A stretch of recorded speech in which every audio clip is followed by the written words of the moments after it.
You will never see someone glorify homelessness quite the way this dude does. We're gonna be homeless for the holiday season. We're gonna be poor for the holiday season. And we're gonna be living outside in the cold, dead of winter, middle of the winter during holiday season. And we gonna be good too. I just turned 30 today. I'm so happy. I've never been so happy about being homeless. I'm so excited to be homeless in the winter. I'm ready to save this money. Being homeless in the winter is better than the summer too, because the shit keep your food cold. It's natural refrigeration. When you're homeless in the winter, that's natural refrigeration. This TikTok couple right here went viral at the start of 2024 for literally crashing in a storage unit to save on rent. I cannot believe this is all the stuff we had in the storage. This is a lot of space for us. When you coming from living in a tent and then teaching yourself minimalism, hey, this is a lot of space. This is a lot of space. We want to put other people onto this mindset, man, because yes, other people need space too. And also, you don't spend as much money when you don't have that much stuff and all this space to pay for. When you can be strategic about the space that you have, save money. After getting evicted from their small, cozy home, they pitched a tent in the woods while proudly bragging online about how much money they were saving through their very economical lifestyle choices. So me and my girl live in the woods. That's my baby over there. So many people keep saying, oh, get out the woods. My family keeps telling me you can't be out there. You need to find an apartment. The housing market right now, and then the inflation is crazy right now. To move out of a tent where I'm paying no rent into an apartment where I'm saving maybe $200 a month, it's not practical. It's not financially intelligent. We know how to move out here. We've been living out here. But here's the thing. They're not homeless because they can't afford a place. They're homeless because they choose to be. This is just another episode of TikTokers who can't seem to keep jobs, then rebrand that failure as some bold, circumstantial life philosophy. So today we're diving headfirst into their story to figure out why the hell they love being homeless, even in minus 11-degree weather. Because at least to the rest of us, none of this makes any sense. If you guys don't know, Fullestness is a YouTube channel with over 297,000 followers. They also have more than 212,000 followers on TikTok, where they primarily document their homeless journey. At the start of 2024, these two intellectual individuals, Leland and Brianna, went viral after announcing on TikTok that they were living inside a rented storage unit. Moving into our new space. You can pretty much live in here during the day, and then at nighttime, you can't sleep in here, so we gotta go back to the tent. Storage is right next to our tent. It's amazing. And it's climate controlled. Huge. It's absolutely huge. And we're finally gonna have a space to set up all our nice stuff. I'm tired. You ready to get this left? My tomato. A little bit.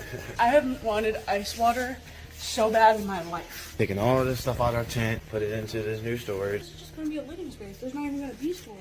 Barely. Tell me how we got this fucking weird wall. I'm gonna hang stuff on it. I'm gonna make it my little artwork. We can have a camera in here set up. Oh shit. And I like that this is open. Yeah, I know, yeah. Put up like Christmas lights. What made this story even crazier was the fact that they were actively trying to be sneaky and hide from the storage unit company, while simultaneously broadcasting the entire experience online. The dude Leland, who clearly sees himself as the mastermind behind this genius plan, posted countless videos from inside the unit, and of course they went viral, because TikTok's algorithm loves nothing more than polarizing nonsense. From there, things only got stranger and stranger. He wasn't just living in a storage unit with his girlfriend, he was also listing out the many advantages of storage unit living to his followers, like he had just discovered some revolutionary high IQ hack to beat rent. I live in a storage unit because it's cheap in comparison to an apartment. Living here is actually really comfortable. I get a lot of things that I need and want to get done here. I can exercise.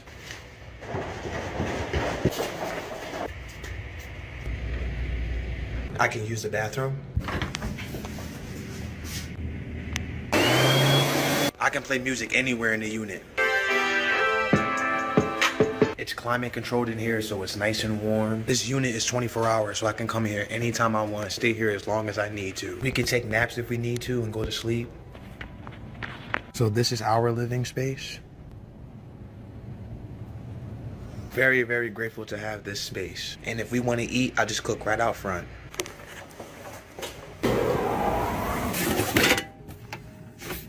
or we'll just prepare something cold inside of the unit. Sandwiches. Well, here's why you should not be living in a storage unit. It's simply illegal. And sooner or later, if you're secretly living in a storage unit, the company will find out, which is exactly what happened. The company discovered that these two maniacs were using the unit as an actual living space and promptly kicked them out, an outcome that shocked absolutely no one. We got kicked out.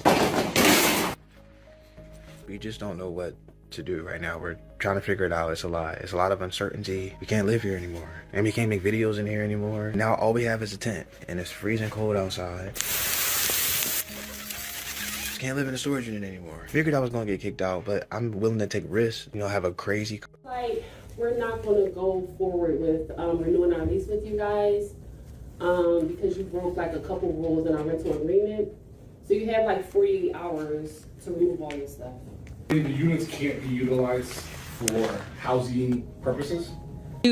After being evicted from their illegal resting place, they went right back to being homeless and living in tents. At the same time, they started actively asking people to Cash App them money. They also set up a GoFundMe to collect donations. But all of that starts looking a lot like a scam when you realize this man is over 30 years old and openly refuses to get a job. And on the rare occasion that he does get a job, he somehow manages to incriminate himself by recording his own illegal behavior. For example, he worked at a hotel where he repeatedly made large quantities of food, dumped it into trash bags, and took it home.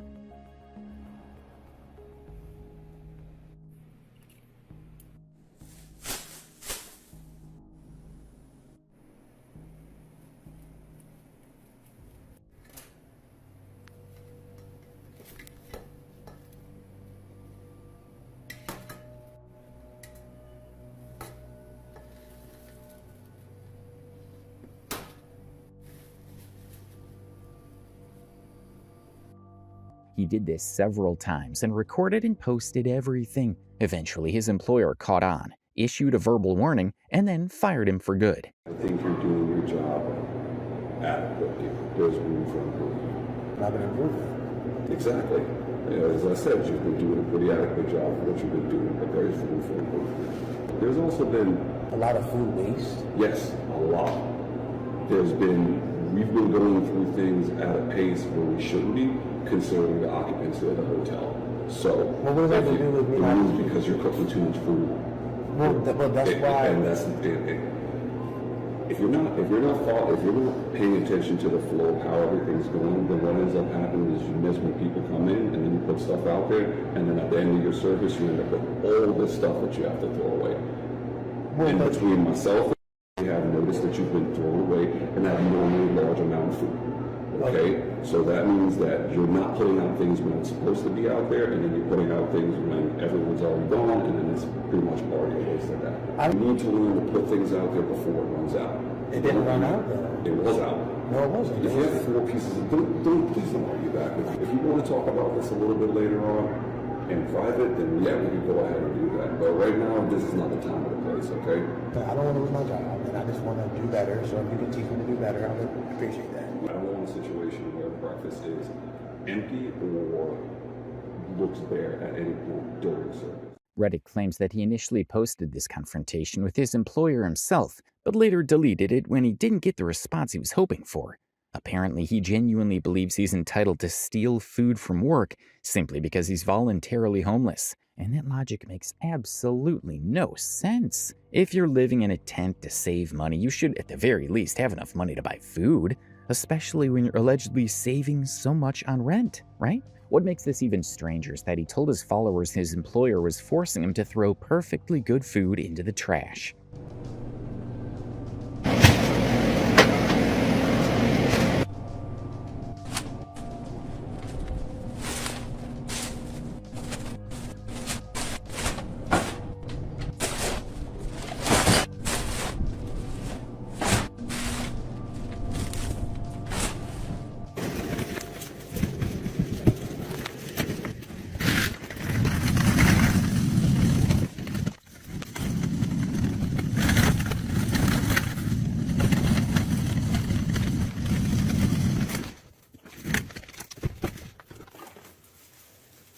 But that wasn't the case at all. As we heard in the audio, he was actually making extra food on purpose so he could bag it up and take it home. And all of this becomes even more painfully disgusting when you find out he has his 7-year-old son.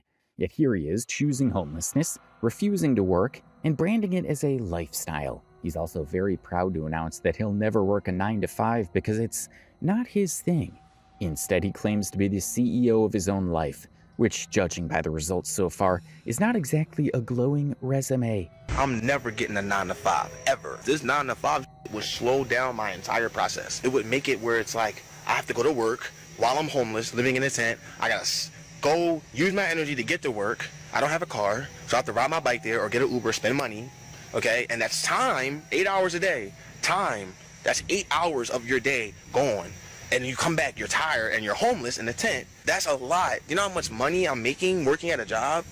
Like, compared to content creation, TikTok and YouTube? Not me. I'm not doing that. I'm a CEO type of person. I'm a businessman. I want to run my own world, run my own business, do my own thing. Okay. I call the shots, not someone else.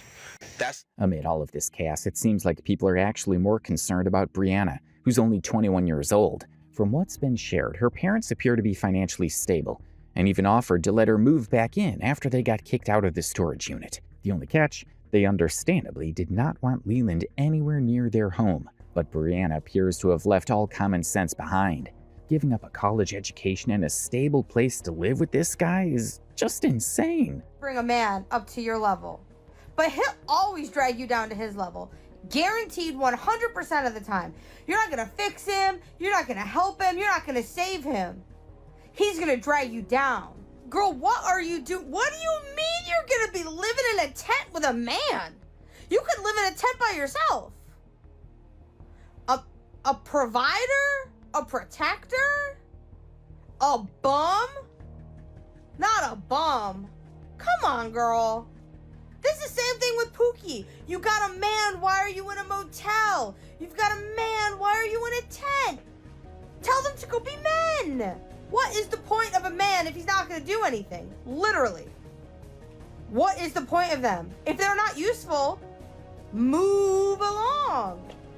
It appears that before they were officially homeless, the couple had already been living with Leland's parents and then Brianna's parents. And surprise, Leland didn't get along with either set of parents. Apparently, following basic everyday rules is just not his thing. Because I chose this I fought for this I fought against the rules that my dad gave me. I fought against the rules of my girlfriend's parents. That's why I'm the out here. Don't feel bad for me. Be inspired because I'm a fighter.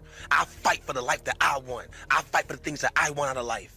Okay? I don't let anybody get in my way and their perspective on me and how they feel about me. I don't let that sway nothing. You don't like how I move? Okay, I'll live outside in the tent, in the heat, in the cold, in the freezing cold, in the blazing heat. I'm a fighter. I will push through to get the life and get the things I want out of life because you only get one life. You only get one, and because I'm a Photo. No. Hi. Okay.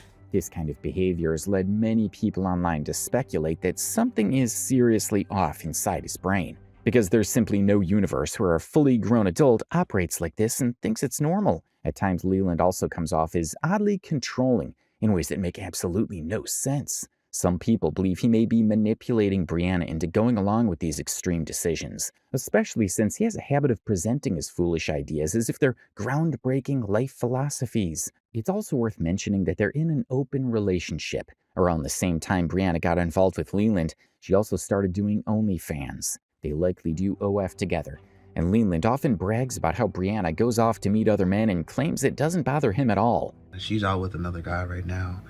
We're in an autonomous, open relationship, and I've never been happier. I truly love her.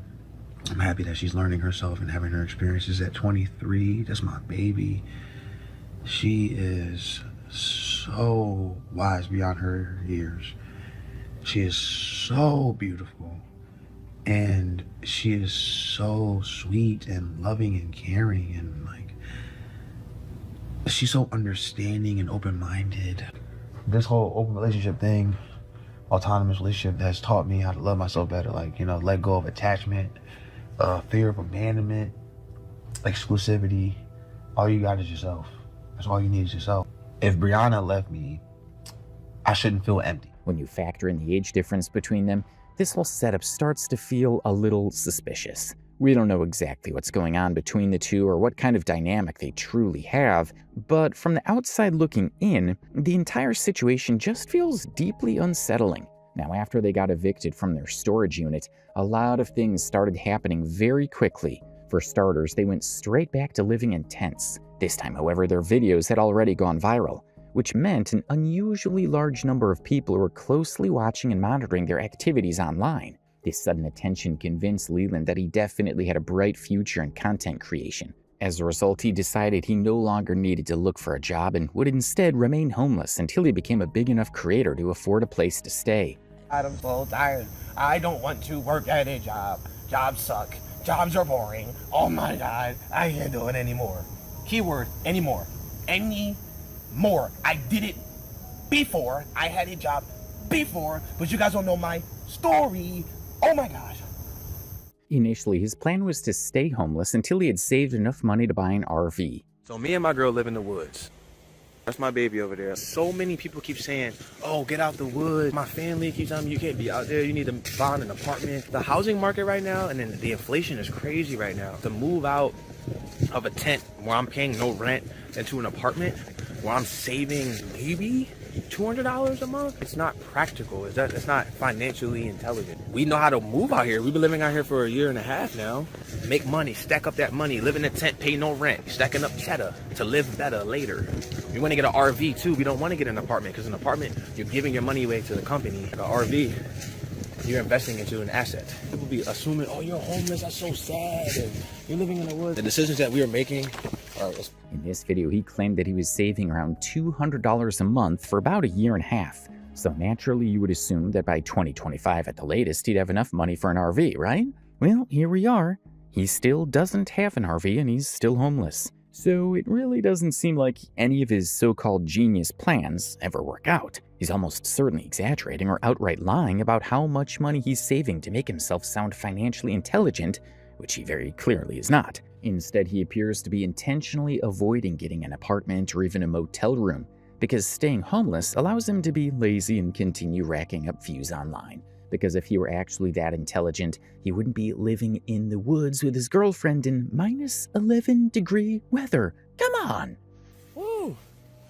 All this snow.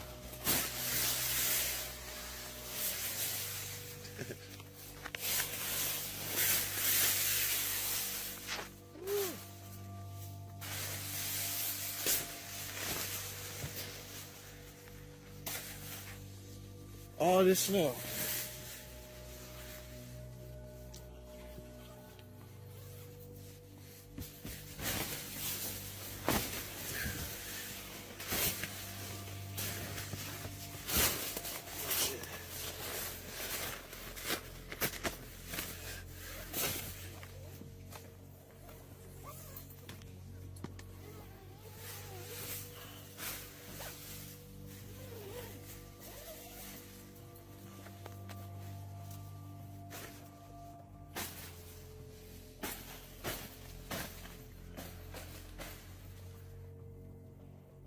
At this point in their timeline, they suddenly started acting a little more humble. They launched a GoFundMe and began asking people to donate money so they could get temporary housing, mainly because it was snowing outside. And here's the strangest part.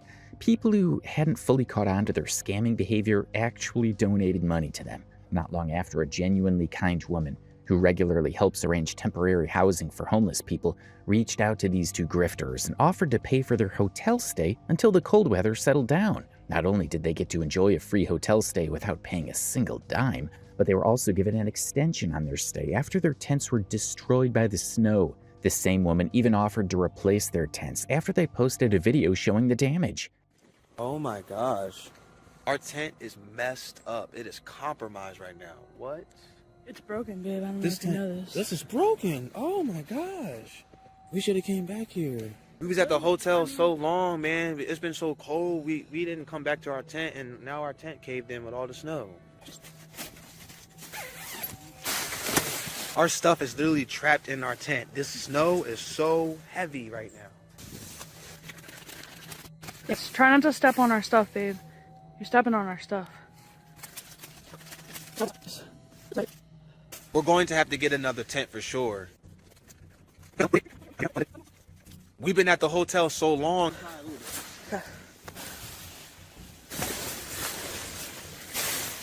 I could be mad about the situation right now, but you know what, man? We gonna flip this stuff, man, because we on live right now. We on TikTok. We getting all this attention and stuff, so we gonna just make this shit happen where we don't gotta live here no more.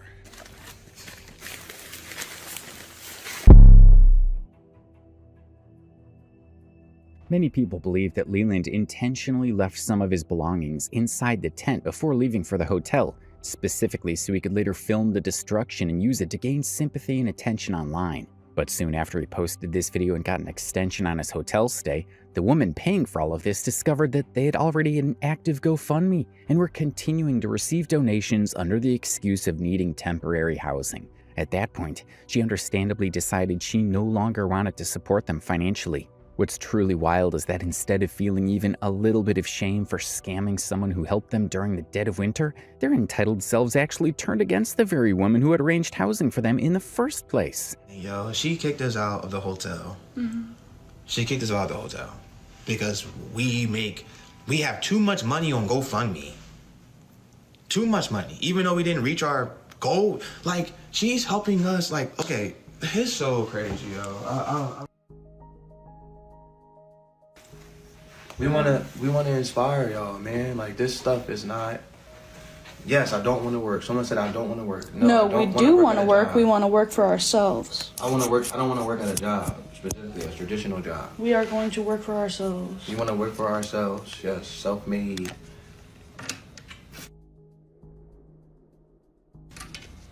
That's all. But you know what I mean? Like, this lady, man, yeah. That's really what I'm here to talk about, man, is how, like, she was here to help us and then switched on us, man. Like, she just switched on us, man. Like, and she think, like, yeah, like, she just wants us to go backwards. She wants to use that money. When that money is used specifically, it's earmarked for specifically. And I just think it's wild that she is actually accusing us of trying to steal her GoFundMe money. I mean, there was this older guy yelling at us at our tent, telling us to work, get a job, get a job. A lot of people in America think that you need to work hard to get ahead. Like, if you're not working hard, you're not doing it right. And if you're not working hard and busting your ass and sweating and all that, like, whatever, like, if you're not working, like, hard, it's not enough. Like, and that's just, like, backwards thinking. Like, we're all about efficiently, move smarter. So what's the term? Work smarter, not harder. Work smarter, not harder. You know, put in, like, the whole thing is, like, we trying to put in as little bit amount of work as possible to get a large return. That's smart. That's intelligent. There is genuinely no way this man is sober while saying half of the nonsense that comes out of his mouth. If you were smarter, you wouldn't be homeless to begin with. So maybe stop preaching. And the way Brianna nods along to every unhinged thing he says just makes the entire situation even more ridiculous to watch. After the woman refused to continue paying for their hotel stay, they immediately took to the internet to cry and moan about how hard their lives were and how they were supposedly the real victims in all of this. But here's the thing. According to comments on Reddit, Leland himself had claimed during live streams that he had already had over $3,000 from GoFundMe donations and more than $6,000 from his TikTok earnings at that point. So the obvious question is, why weren't they helping themselves and paying for the hotel on their own? Simple, because they wanted to keep grifting and using homelessness as a tool to rake in more views and sympathy online. Later on, Leland tried to clear things up in one of his apology posts, where he said, "I am sorry you guys think I am scamming. I get it now. It is because I've been putting up donations in my bio and not using the money to get out at that moment. I am saving the money to get what I really want." So let's get this straight. While this dude saves money for whatever he wants, someone else is supposed to cover his expenses and bail him out in the meantime?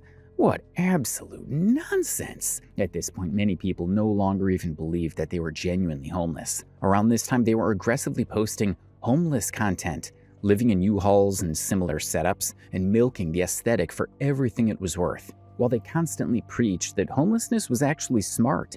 Homeless and smart. We too smart for that shit. Job, man. Get the fuck out of here. Y'all getting me crazy. Y'all driving me crazy with that J.O.B. stuff. You know, my family hit me up and said, "I'm a punk. I need to get a job." Man, fuck all that. and that having a job was pointless. Job, dog. Talking about a job. I'm not getting no job. Their portrayal of homeless life didn't align with reality at all. For instance, that's how they think about homeless people in general. So, we're humble here, we're not egotistical. We're just saying this is the truth. Like, most homeless people just don't take care of themselves. They don't, know how to move with. They be dirty. Obviously, they don't know how to move with money. Yeah, money, they be dirty. I mean, we talked about our homeless people, man. So people are putting us in that umbrella effect. Right. Another thing. Around the same period, Leland's delusional rants about how savvy homelessness was, and how it was apparently some kind of flex, landed him in a Philadelphia news article. Not only that, but they were also gaining steady attention on TikTok as this chaotic, wild, and nonsensical couple who genuinely believed being homeless was inspirational content. In reality, both Leland and Brianna were actively refusing stable housing.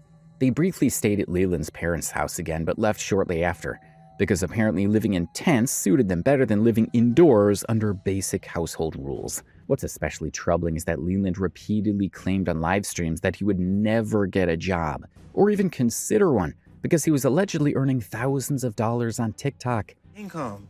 We get a lot of money. We get more money than most people that are working at a job. Why would I get a job when I'm homeless and bust my ass? Why would I get a job even if I wasn't homeless? Why would I get a job if I'm making money on social media? Thousands of dollars on social media. Why would I get a job? That doesn't make sense. It doesn't make sense. It doesn't make sense. It's so stupid. Why would I do that? That's so dumb. Why do you guys want me? And this is where people really started to take issue. If he was making that much money, why was he still on the streets? And why hadn't he bought the RV he promised months earlier? Many people also began suspecting that most of his income wasn't actually coming from TikTok at all, but from selling explicit content through OnlyFans. And this brings us directly to Brianna and her state of mind. In many of the live streams they appeared in together later on, it became disturbingly obvious, based on Brianna's pupils and overall behavior, that she appeared to be under the influence of some kind of substance. She shouldn't be out in the woods anyway, because women can't handle shit. So I've accepted the fact that Brianna is the reason why I'm even, so popular anyway. I've accepted that. And it's cool. It's cool. It's fine. I love Brianna. I'm using Brianna. I use Brianna. We all use people. We use people for transactions. Don't you buy a product and they give you money, y'all using each other. If y'all using each other for if a mutual relationship, it's fine. If it's a mutual relationship, it's fine. Use people. It's okay. We all use people. Using people has a negative connotation, but we all use everybody. It's okay. It's nothing. So you can clearly see how exhausted and lost Brianna looks here. Another deeply troubling thing people have noticed in their content is the way Leland consistently positions Brianna in his videos. Listen to this creator breaking down Leland's behavior toward Brianna and how he frames her on camera. Well, this little logo right here. Yeah, that. She started one of those, and I assume they're making good money because the way he advertises her, I'm saying advertise. I have to say advertise because I noticed something when I was watching their videos for research for this.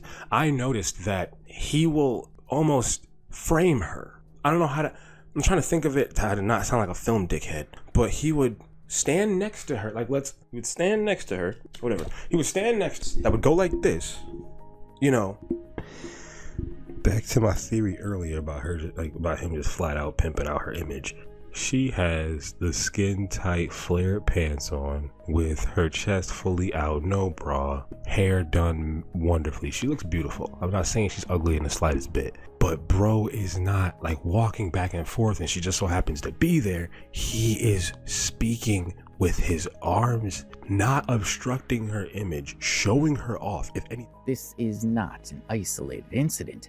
Brianna has appeared in his videos in this exact same way multiple times. Leland even admitted during one of his live streams that the only reason his videos get views is because of Brianna. Because who would want to watch just Leland? Last year, their TikTok account was actually banned after a live stream in which Leland was showing Brianna's naked backside while she was asleep. People noticed it immediately and began reporting the stream, which resulted in a permanent ban. What's wild is that instead of showing even a hint of remorse for what he had done, Leland completely flipped the narrative and started playing the victim. He claimed that he was just playing with Brianna's feet, which is very clearly not true. There are countless people online who saw that live stream and later confirmed that he was intentionally showing Brianna's body while she was asleep. That is a massive violation of someone's privacy, and it's outright disturbing. No one truly knows why Brianna continues to stay with him, but it's painfully obvious that he is consistently filling her head with nonsense like, you don't need to work, jobs are useless, and you can easily make money by filming content and selling your body online. He comes across as manipulative and controlling, someone who clearly needs serious intervention and should have been deplatformed a long time ago. But if there's one thing we've learned from covering lolcows and unhinged TikTok personalities, it's that no matter how many bans they receive, they always find a way to crawl back. And that's exactly what happened here. After getting banned on TikTok, Leland simply shifted to YouTube.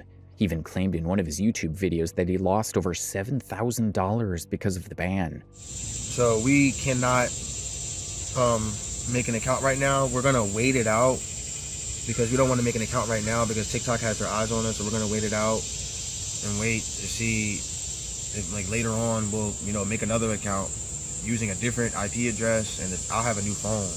I'm gonna get a new phone so we can circumvent the device ban and the IP ban. And I always tell you, stop telling your business, just do. He's always at fault for them losing. There is no long-term living for RVs in our area. There's a few places that do that, but they are totally booked out. They have long wait lists. Like, it doesn't seem like we're going to get there anytime soon. So we're kind of just thinking about, waiting it out, maybe staying in the tent for another year and a half, and then just being able to, because after 2 years, I don't know why I did 4. After 2 years on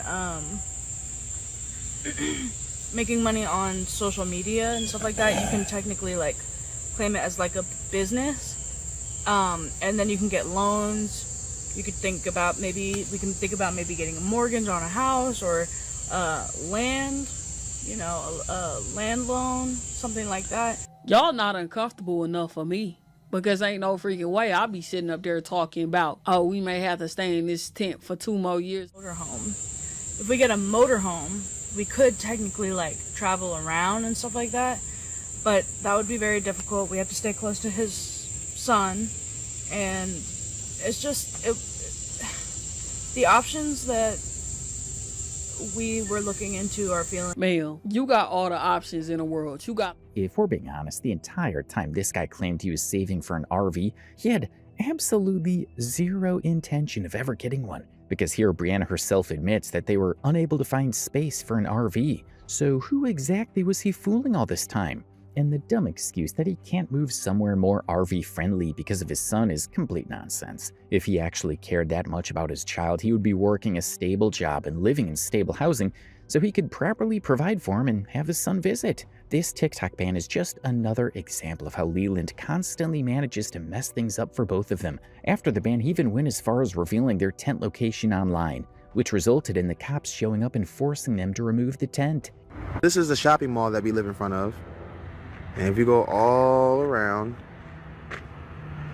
that's the fence to the tent.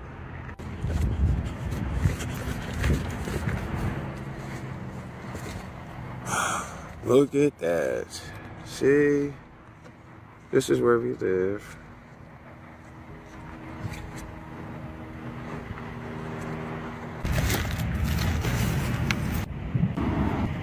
Stability, whether it be money or their location to sleep.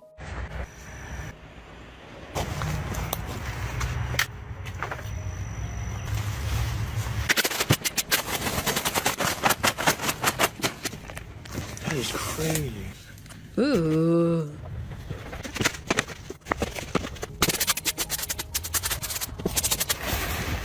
Looks like something's in it too.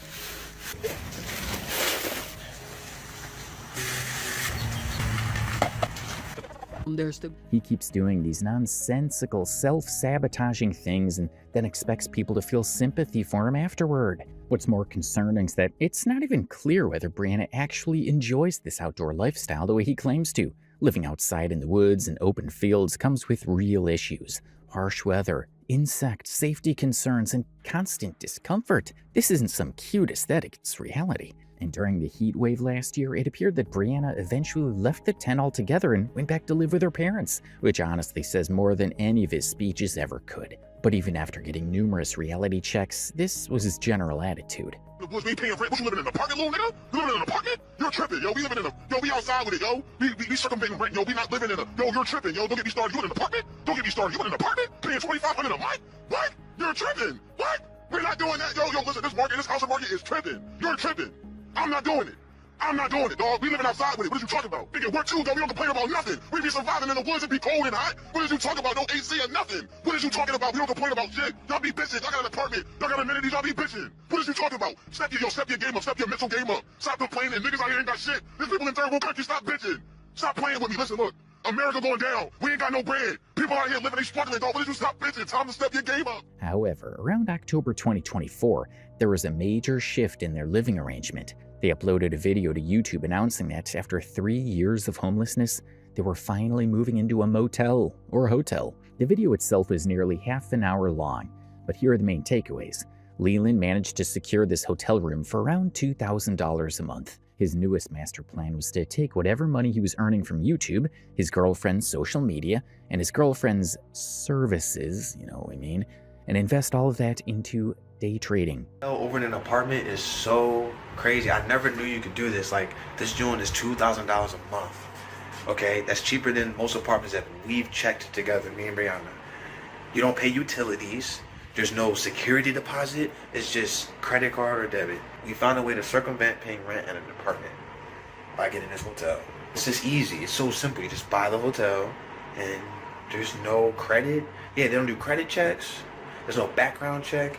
You're not locked in to stay in for a lease and all that. Like, if we wanted to, the month is already paid for, so I could leave now if I wanted to.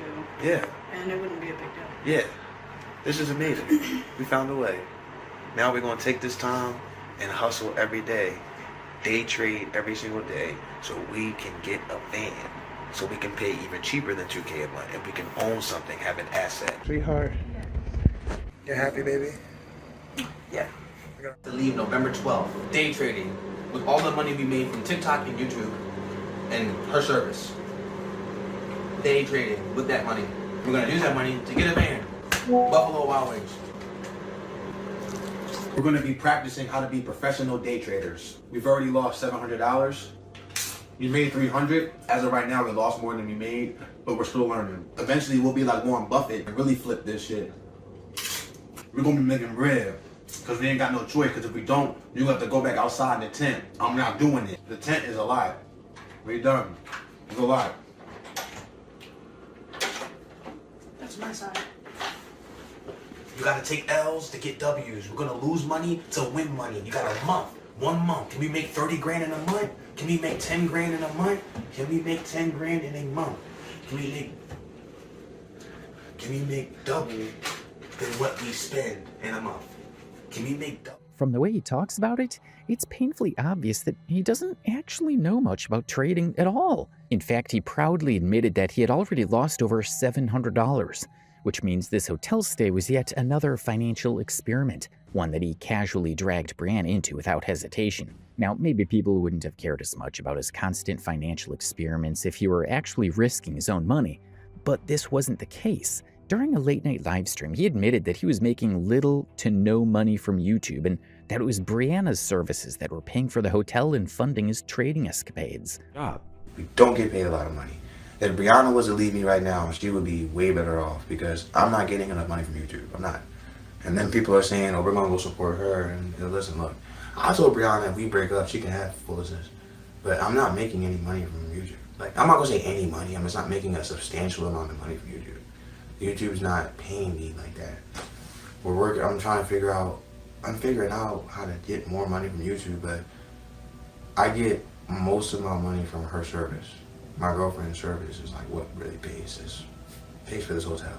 Sometimes TikTok does. YouTube never does. YouTube doesn't get us any money. Like, it doesn't.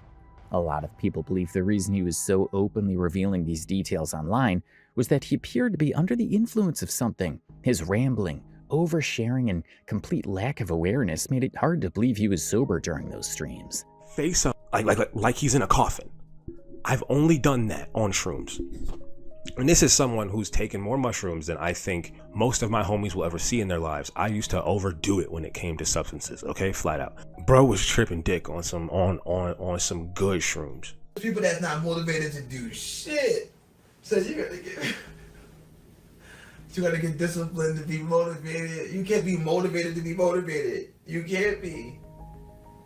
How you gonna be motivated to be motivated? That don't even make sense. I'm motivated to get motivated. You can't get motivated to get motivated if you're not motivated. So you gotta be disciplined. God damn it. He was very fluent.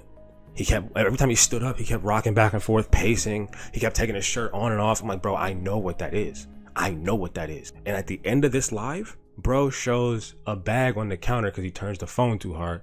Bro shows a bag on the counter that looked like it had some dark caps in it. Around the same time, cracks in their relationship also became more visible. There were multiple live streams where viewers noticed how uncomfortable and reluctant Brianna seemed about the open relationship arrangement, while Leland continued pushing the idea and acting like it was no big deal. So that's your boundary. Yeah. Tell me all your boundaries.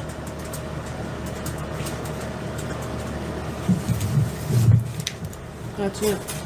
That's your only boundary?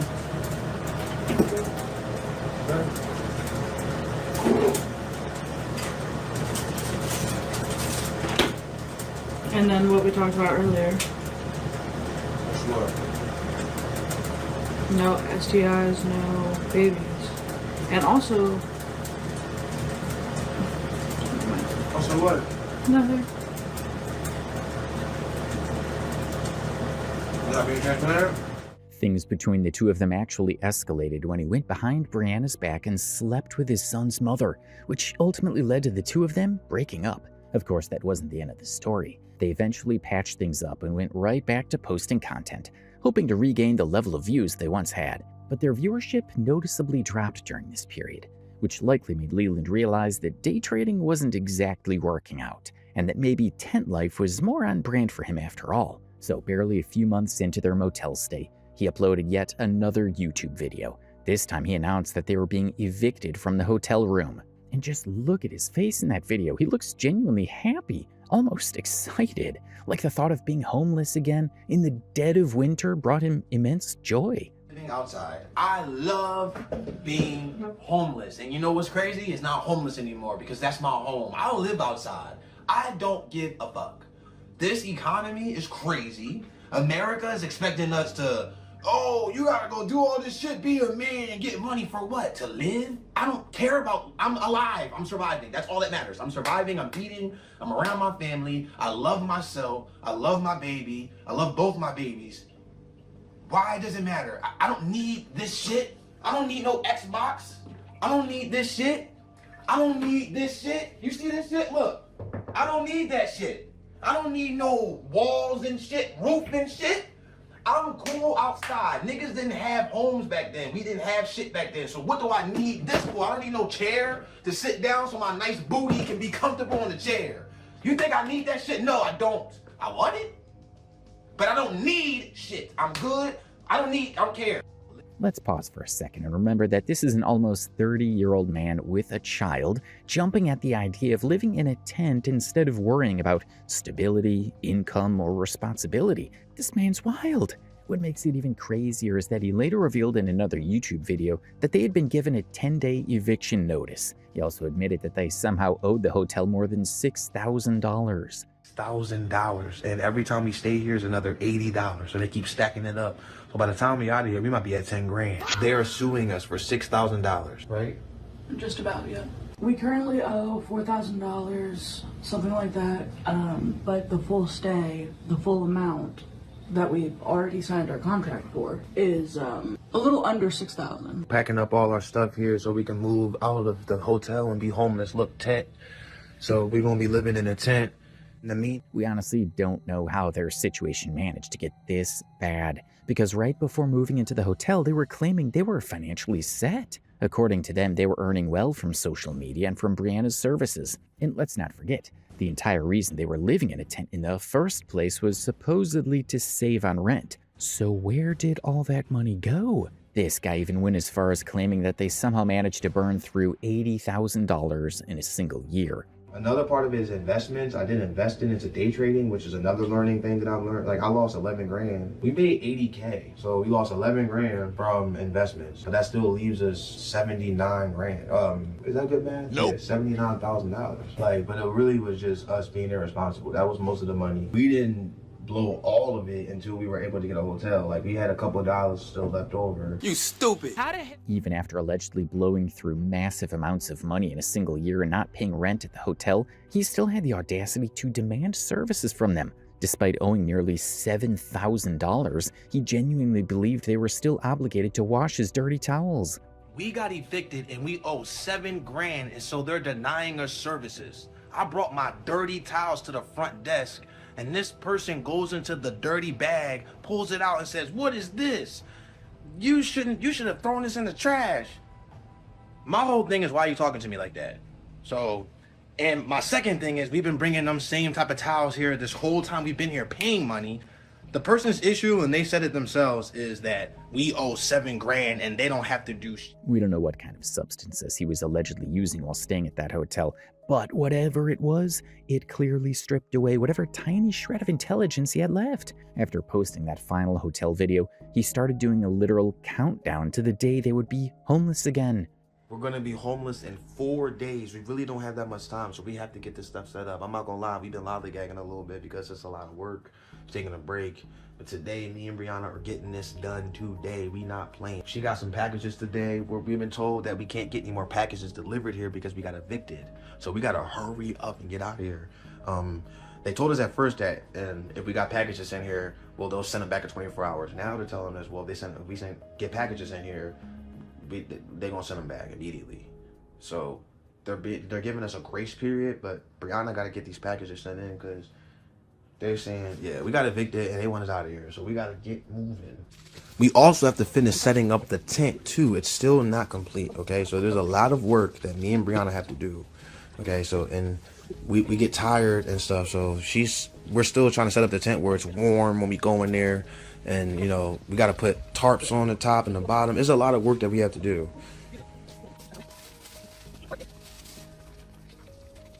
We're going to be homeless in 3 days now. So we're setting up the tent at our new homeless spot, and we're still finishing up packing. My girlfriend just has to finish the bathroom, and then that's the last thing, right, babe? That's the last room, the bathroom? That's the last room, but we still have some, like, little tedious stuff to do. Yeah. But we're ready to actually leave. Either the day, a couple days before, whatever. We'll unload the fridge and get that all organized and cleaned. Yeah. And then last but not least, I need to go through my nail stuff and decide what's coming with me and what's going to storage. Yes. So these are the things that we have to do, and the goal is to try to get all the stuff in storage in one trip. That was the goal when we weren't using Slump. Or when we weren't asking Slump for help. Okay. When we were gonna get the U-Haul. But since he is, you know, since he may be available, we might have to do like maybe 2 trips, 3 trips, something like that. We're gonna be homeless in 2 days, and we got called today by one of the people, and they told us that we had to leave the property. Now, they didn't know our tent was here, but the car that we using, one of our friends' car that we're using to set up our stuff, we parked up and they said that we gotta go. So that let us know, gave us an inkling that we gotta be careful because they can kick us off the land. Okay, so we gotta be careful, okay? We don't know when these people gonna come, but they can come, and yeah, we gotta watch out, and we gotta put this tarp over the tent. We gotta put cam over the tent so they don't see the light and stuff. This light is bright. See that?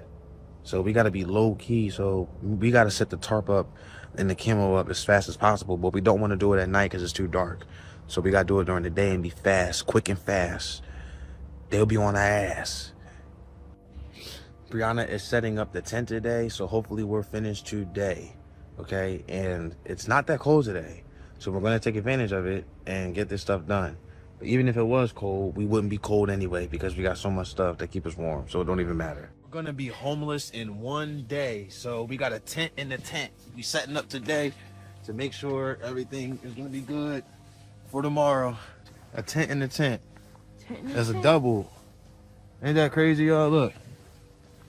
double the protection. This is how we're gonna stay extra warm in here, okay? When you're in this tent, it's naturally gonna be warmer because of body heat and stuff. And then we're gonna have something on top of the tent too, right? You put an insulation? Yeah, there's gonna be a thermal emergency blanket on top, and then the rain tarp will be on top of that. You're not done setting up in here yet. This is the outside of the tent, but you go in the other room. Look, isn't that crazy? Like a room. It's literally a room. I love it. And I thought this was gonna take up way more space. Okay. Oh no, this is toasty. This is toasty. He didn't even roll the blanket. It's just one blanket. Oh, we're going to sleep in here. We're almost done setting up. This is our last day, so we're really working on getting this done. And once again, he wouldn't shut up about how amazing it was going to be to return to homelessness, how much money they'd save, how fast they'd become rich. Apparently this time billionaire status was right around the corner. Way more money, fast too. You living in a tent paying no rent. Imagine saving $2,000 plus a month. When we homeless, we gonna be good. That's why I'm excited to be homeless, because we about to save a lot of bread. That's what I'm trying to tell you. I'm not worried about the cold. We're gonna be homeless for the holiday season. We're gonna be poor for the holiday season. We're gonna be living outside in the cold, dead of winter, middle of the winter during holiday season. And we gonna be good too. I just turned 30 today. I'm so happy. I've never been so happy about being homeless. I'm so excited to be homeless in the winter. I'm ready to save this money. Being homeless in the winter is better than the summer too, because the shit keep your food cold. It's natural refrigeration. When you're homeless in the winter, that's natural refrigeration. This is how I stay warm. This is the biggest challenge in the winter. I'm hyped to keep my food cold for free. Like, what are you talking about? Like, I'm excited as hell. And me and my girl been homeless for 3 years already. We was homeless in negative 11 degrees. I'm excited. I don't want to be homeless in the summer. We're going to be homeless during holiday season. And I don't like the holidays anyway. I don't really care for them. I wouldn't say I don't like them, but if I miss them, I miss them. I'm still alive. I'm healthy. I'm 30. I'm chilling today. I'm going to have a good day. And we're going to get this money. And we go and get this chapstick and lotion too. I'm ashy as hell. What's even crazier is that he posted another video claiming, once again, that he had a plan. According to him, they wouldn't be homeless for long, because the plan was to save on rent, stack up credit, and then somehow buy land or find somewhere permanent to stay. So me and my girl been talking, because it's like, we're not planning on being homeless that long. We're only gonna be homeless like most 3 months. We want at least 3 months, like worst case scenario. We're not trying to be homeless that long.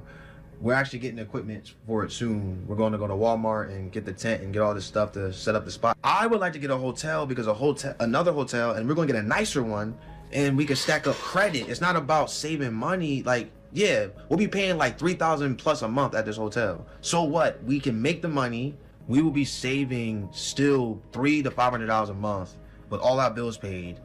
The meantime, we're stacking credit though. We're paying off all our credit cards. We're paying off loans, like, so we can get a tiny home and get land. So the main thing that we're really concerned about is credit. What we really want to stack up is our credit line.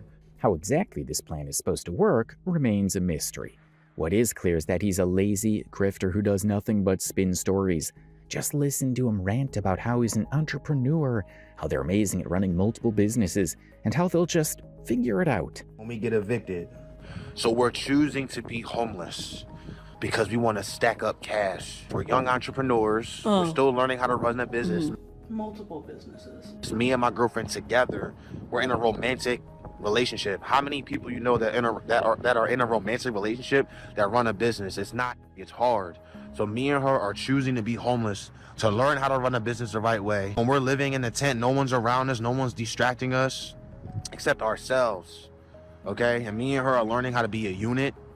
Okay? We're gonna be stacking money, and we're gonna get out of there and then get another hotel because our credit isn't good enough, and we're gonna stack up our credit when we get a hotel. People aren't At this point, we've stopped being shocked by how delusional this man sounds. He'll say or do absolutely anything for clout. In one of his videos, he even admitted that his plan going forward wasn't to get a job or do something productive to get out of the crisis, but to promote his girlfriend's OnlyFans services, as he likes to call it. I'm not making enough money from YouTube She's making more money than YouTube. Her service is why we're living here. I have been promoting her through content creation. So like YouTube isn't pulling in enough money, but the promotion that I'm giving her from me making YouTube videos and Instagram videos and Facebook videos is why we're able to live here too. Like we're helping each other. So this is why we're never getting a 9-to-5, because a 9-to-5, we're gonna get less money, have less time when all... Once again, we're looking at a 30-year-old grown man who would rather promote his girlfriend's OnlyFans than get an actual job. What's truly shocking is that after getting the eviction notice, both of these jokers didn't leave the hotel until they were served court orders. They knew they owed the hotel money, they knew eviction was inevitable, and yet they waited until a constable showed up to forcibly remove them. We got evicted over 30 days ago and we're still living in the hotel because the constable hasn't shown up yet. And we don't know when he's going to show up. It's a mystery. We were supposed to be homeless today, but we're not. We don't like how we've been being treated recently, so we want to get out of here anyway. We already got the tent set up. We just got to get this stuff out of here, get the U-Haul and put it in a storage unit, and we're going to leave anyway, so we're not going to wait for the constable. But technically we can still stay here. One major speculation people have about this entire situation is how the hotel even allowed them to stay after they owed more than $6,000. That would mean they hadn't paid rent for over 3 months. In a typical motel setup, they would have been evicted after 1 missed month. So either they had some kind of special arrangement with the hotel, or they were never as homeless as they claimed. And given their track record, this second theory seems far more likely. Many people believe they're choosing this lifestyle again purely for attention, because homelessness for them has always been less about survival and more about clout. As of right now, they're both back to living in tents. Leland has once again uploaded a video showing the exact location of their tent, while claiming he's trying to stay stealth and hidden from the cops, which is ironic considering he keeps broadcasting it online. So this is our new homeless spot. We got to cut down all this plant life. She's got some good tools to cut down all this plant life, make it easy for us. This spot is in the cut. Don't nobody know where we at. This is a really good stealth homeless spot. Okay, we're gonna stay here for at least 3 months, stack up some cheddar and live better later. Go get a nice hotel and stack up our credit when we get the hotel. I mean, there should be no reason why we get caught here. I mean, look at this spot. It's so dense. Look at this. We're getting really excited to set everything up. And honestly, we've been homeless before, so this is nothing. This is way easier than last time. Last time we were homeless, we didn't know what to do. Now we're trained and adept. We have skills. We know how to survive. We just had to find a good spot. That's honestly the hardest thing, is just find a spot that's out the way that nobody knows about. That's mission accomplished. So now we're just gonna set up everything. We're gonna take our time to cut down all this life that's in our way with the tent. We're gonna do that while we're still at the hotel, and then just come back here and set up the tent. We'd also like to remind you that when they moved out of the hotel, it started snowing heavily. So now most of their content revolves around just how freezing it is inside their tent. Every video is centered around the cold, the discomfort, and the misery, almost like it's part of the brand at this point.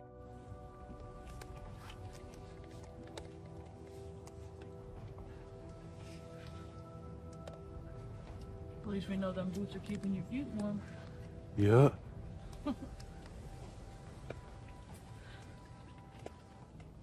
That's crazy. That's crazy.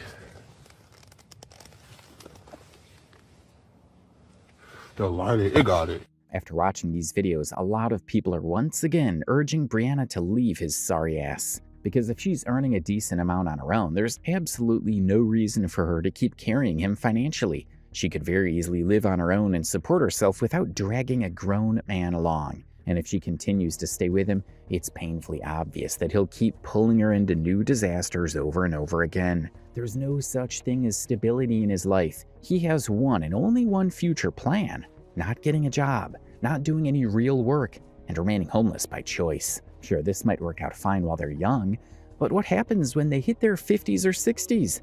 What exactly is the plan then? What happens if they have no assets, no savings, and no stability? Do they seriously believe Brianna's OnlyFans income is going to save them forever? Because that is absolutely not how real life works. Leland at this point is clearly a lost cause. Anyone with functioning eyes can see that from a mile away. But Brianna? That's where the concern really lies.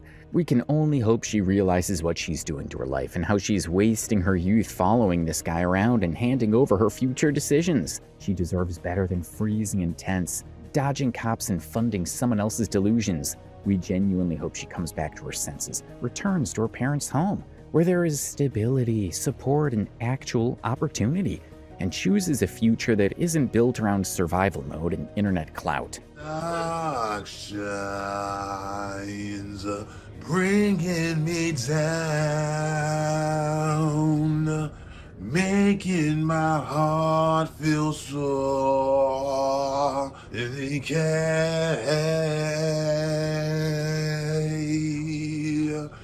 Yeah, dark. Apologies for playing this without a disclaimer. We completely forgot to mention that. In addition to being a so-called financial genius, our guy is also a singer. We hope you enjoyed the video. More content like this will be coming soon, so stay tuned. I do. You're a bitch. You punched me in my mouth. What are you talking about? Punch me in my eye. You're a bitch. So what? If I want to get away from you, let me get away from you. Don't pull me away. Don't pull me closer so you can hit me in my mouth. You're trying to make up a lie. I didn't do this to myself. How did I do this to myself? Bro, that's not good, bro. Damn, dude. Bro.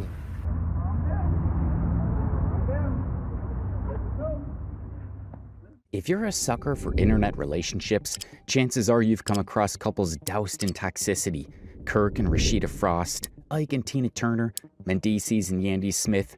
Relationships so toxic that they become a spectacle. Those types of relationships that keep the public glued to their screens, hoping that somehow the love would outlive the chaos. But none of these couples have, in modern times, brought the level of chaos and ridiculousness that Chrisean Rock and Blueface bring out to screens.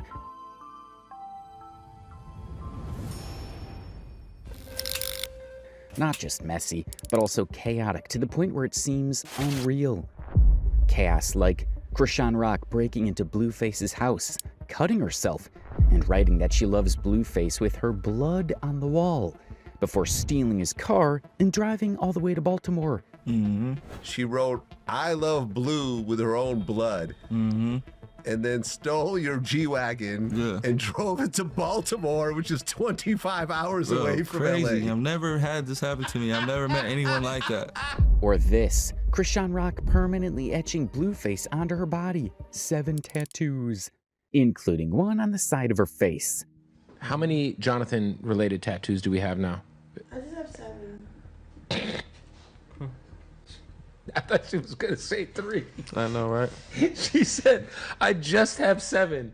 And it didn't stop with just the two of them. It spills to everyone around them, their families, innocent interviewers, even their parents. And these fights are so unhinged, they happen in public places most of the time. You fought his mom and his sister? Yeah, I fought his mother, I fought his sister, but I fought his mother because his mother was throwing shit at me, getting in his face, disrespecting him, disrespecting me, to the point where like I couldn't like do nothing but to fight her. She threw like 2 glass jars and a Gatorade bottle in my face. He like, if you do that again, I'm gonna let you have her. But she get in my face when he say that, so I'm like, fuck it, I'm gonna do it because I gotta defend myself. This just called my mother a crackhead. Fuck it. It seemed that the addiction to this level of chaos was so great between the pair, they had to introduce a baby into the scene as well. When you pregnant, do you hear a heartbeat or it'd be too early to hear one? Hold on 1 second. I'll come talk to you in 1 second. Okay. My emotions are crazy. They just took my blood pressure and stuff like that. And the only reason I feel like I'm so overwhelmed right now is because I'm deciding to keep it, obviously. I'm gonna have a family. And we're gonna have the big baby shower. And we all know that when a baby is involved, things shift from being comic or chaotic to life-threatening or disturbing because a child is involved. Most people who were following the couple, myself included, started wondering if they were eventually going to try to build something less chaotic for the sake of the child. But whatever is going on between them has become even more permanent. But are these people, Chrisean specifically, capable of doing something like this? In most of the viral chaotic moments captured on screen, the consequences, both physically and otherwise, landed on Chrisean. Multiple times she's gone live on Instagram to report that Blueface had done something physically altering to her. This started right from the beginning, when her teeth got knocked out by Blueface's baby mama, Jaden Alexis. She the reason. No. She the reason Rock tooth missing. Nah, because that was before, right? No, she's the reason, bro. That just happened because he was lying about what was really going on over there, and it didn't even need to. It wasn't even meant to be that way. It was just whoever the I saw first, and that was just. Oh, sorry. Now, something as obvious as a missing tooth, you'd think that Chrisean would rush to cover it up. Blueface even got her a tooth to replace the broken one, but she continues to walk around with her teeth missing like it's a symbol of something. Violence or toxic love, maybe? Missing tooth aside, Chrisean has always loved to embody her love for Blueface on her body. So when she went live on Instagram, showing the world that she was eventually going to get rid of Blueface's mugshot tattoo on the side of her face, it felt like something significant. Maybe Chrisean was actually going to take a break from all the drama and raise her son, or chase something more fulfilling.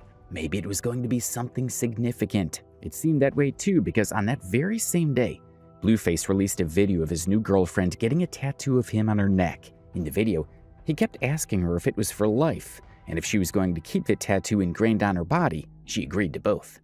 Are you gonna want that forever? Father. Okay, you know, we ain't doing no cover-ups, no laser removal, none of that weak shit. It's forever and ever. My deal. This controversy tore the internet to pieces. It became even louder when Chrisean started posting post-laser removal videos of herself living her best life, also talking about serious things like legacy, God, and her son. Legacy I want to leave behind is anointing. Like, I want my prayers lasting forever for him. Like, I feel like your mom prayers got you through.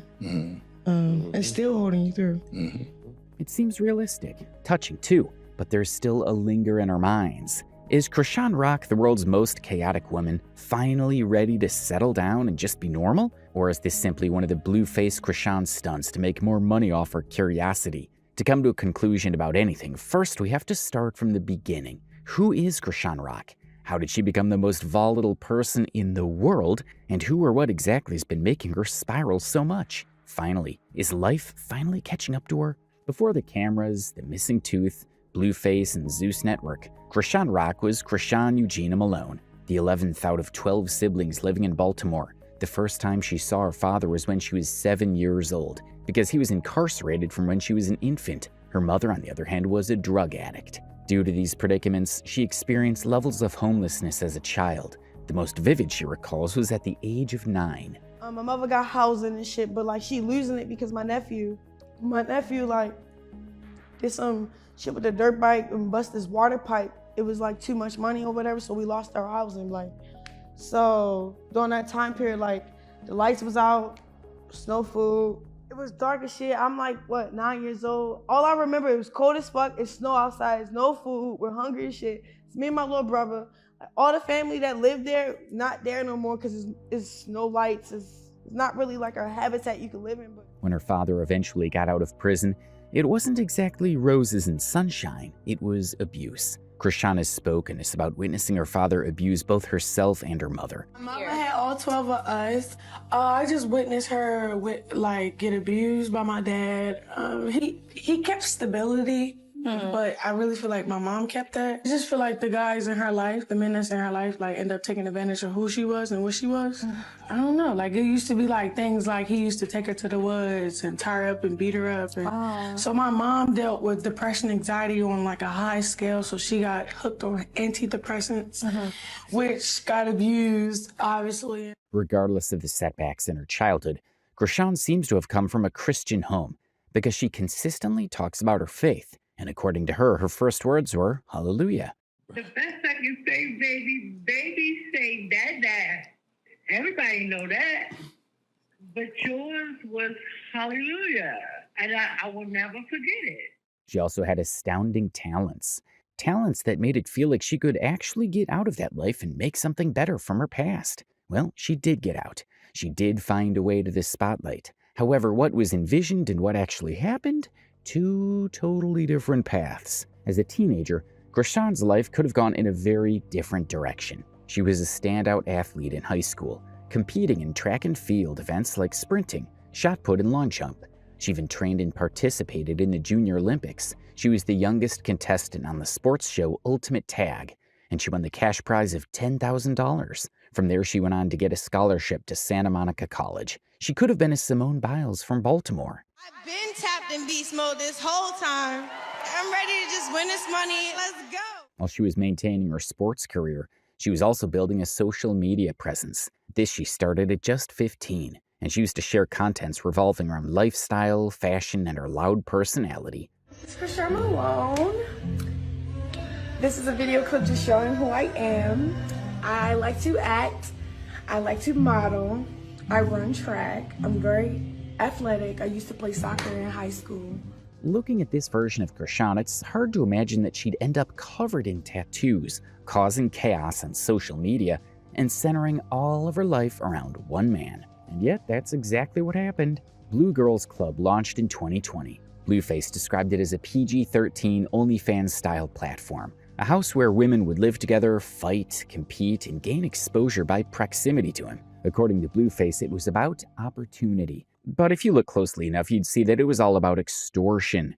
And the PG was not PG at all. Right from the first episode, the women were questioned about sex or their sexual preferences. They were encouraged to get drunk or high. And in the midst of the cast that followed, everything was recorded on camera. Chrisean Rock joined the first season. In her intro video, she's seen sucking from a pacifier and holding a doll. She was also feeling Blueface from the start. When asked, she said she'd definitely get intimate with him if he was her man. When she met him the first time, she asked if she could hug him. We got everybody in this thing. Your name? What's up, y'all? Yeah, of course. Of course. Oh. While the other women competed for exposure, Chrisean seemed to be competing for him, or proximity to him. And judging from the show's requirement, there was only one way to do this: chaos. Since her personality was already loud, she just pulled the plugs on her sanity and became the right amount of volatile. The girls noticed and she fought them often. Blueface noticed, and so did the cameras.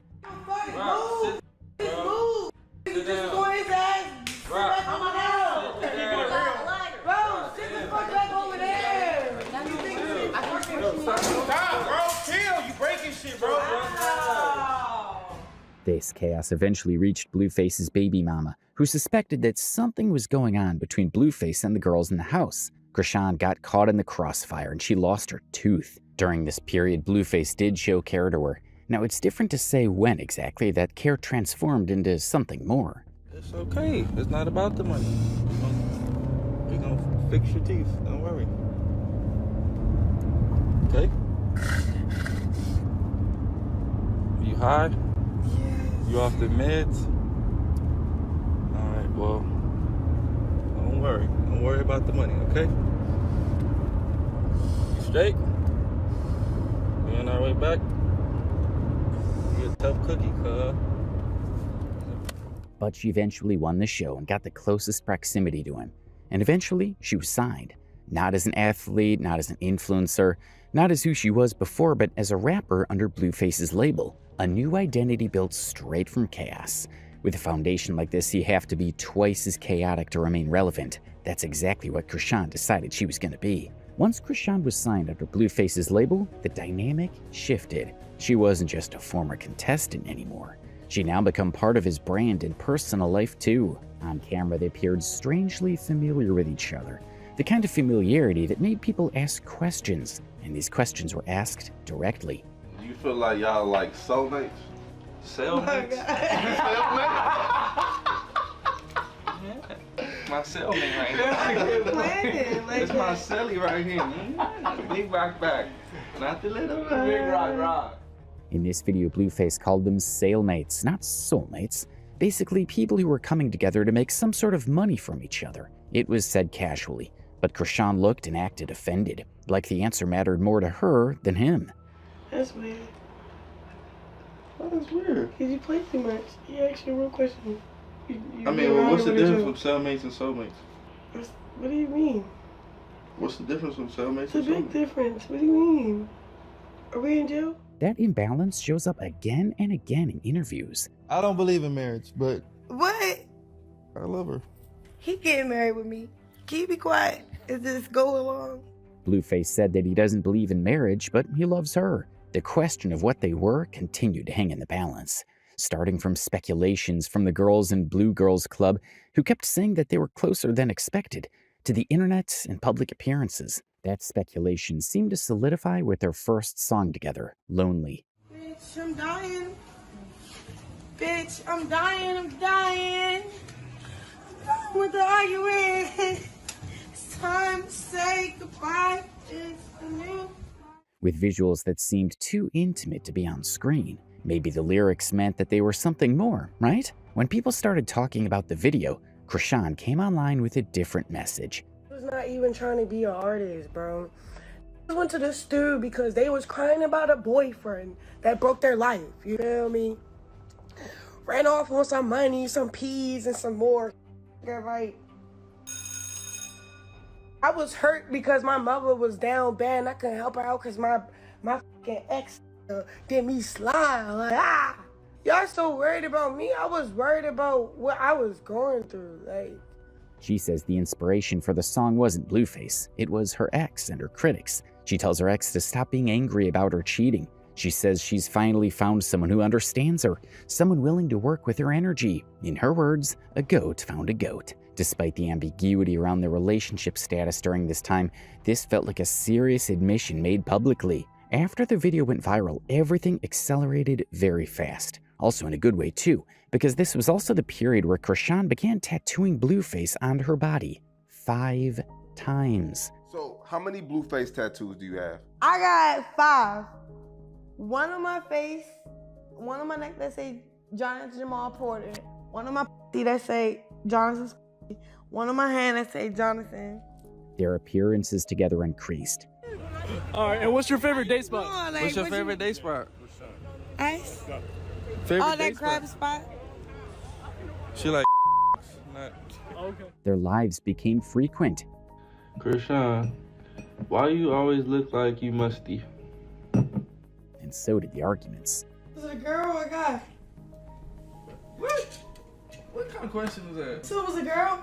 I'm trying to relate to bro. Why are you relating? I told you I took self-defense classes. Bro, what are you relating for? Regardless of what was happening behind closed doors, one thing was undeniable. The relationship was chaotic, and in that chaos came the profit. So dramas stayed online, fights became frequent, and everything was streamed, clipped, reposted, and monetized in real time. Seemed pretty ironic when words like Chrisean's unprofessionalism was too much became something trendy, because that was literally the oil of the chaos. But when poor hygiene was thrown into it, people did start to pay attention. The fight that made Chrisean drive all the way to Baltimore after expressing her love for Blueface on the wall in her blood and ended up getting her arrested started because she was kicked out of Blueface's house by Blue's manager, Whack 100, for being unprofessional with poor hygiene. Show me. You're not her man. Is that right? You're not her man. No. I manage who she's saying manages her. Which that's a complete lie. What do you mean that's a lesson? It's a lesson because I'm putting pressure on y'all, bro. For what I know it's right, bro. Whack doubled down publicly. Now these bad hygiene accusations didn't stop there. You want the bag of cheese?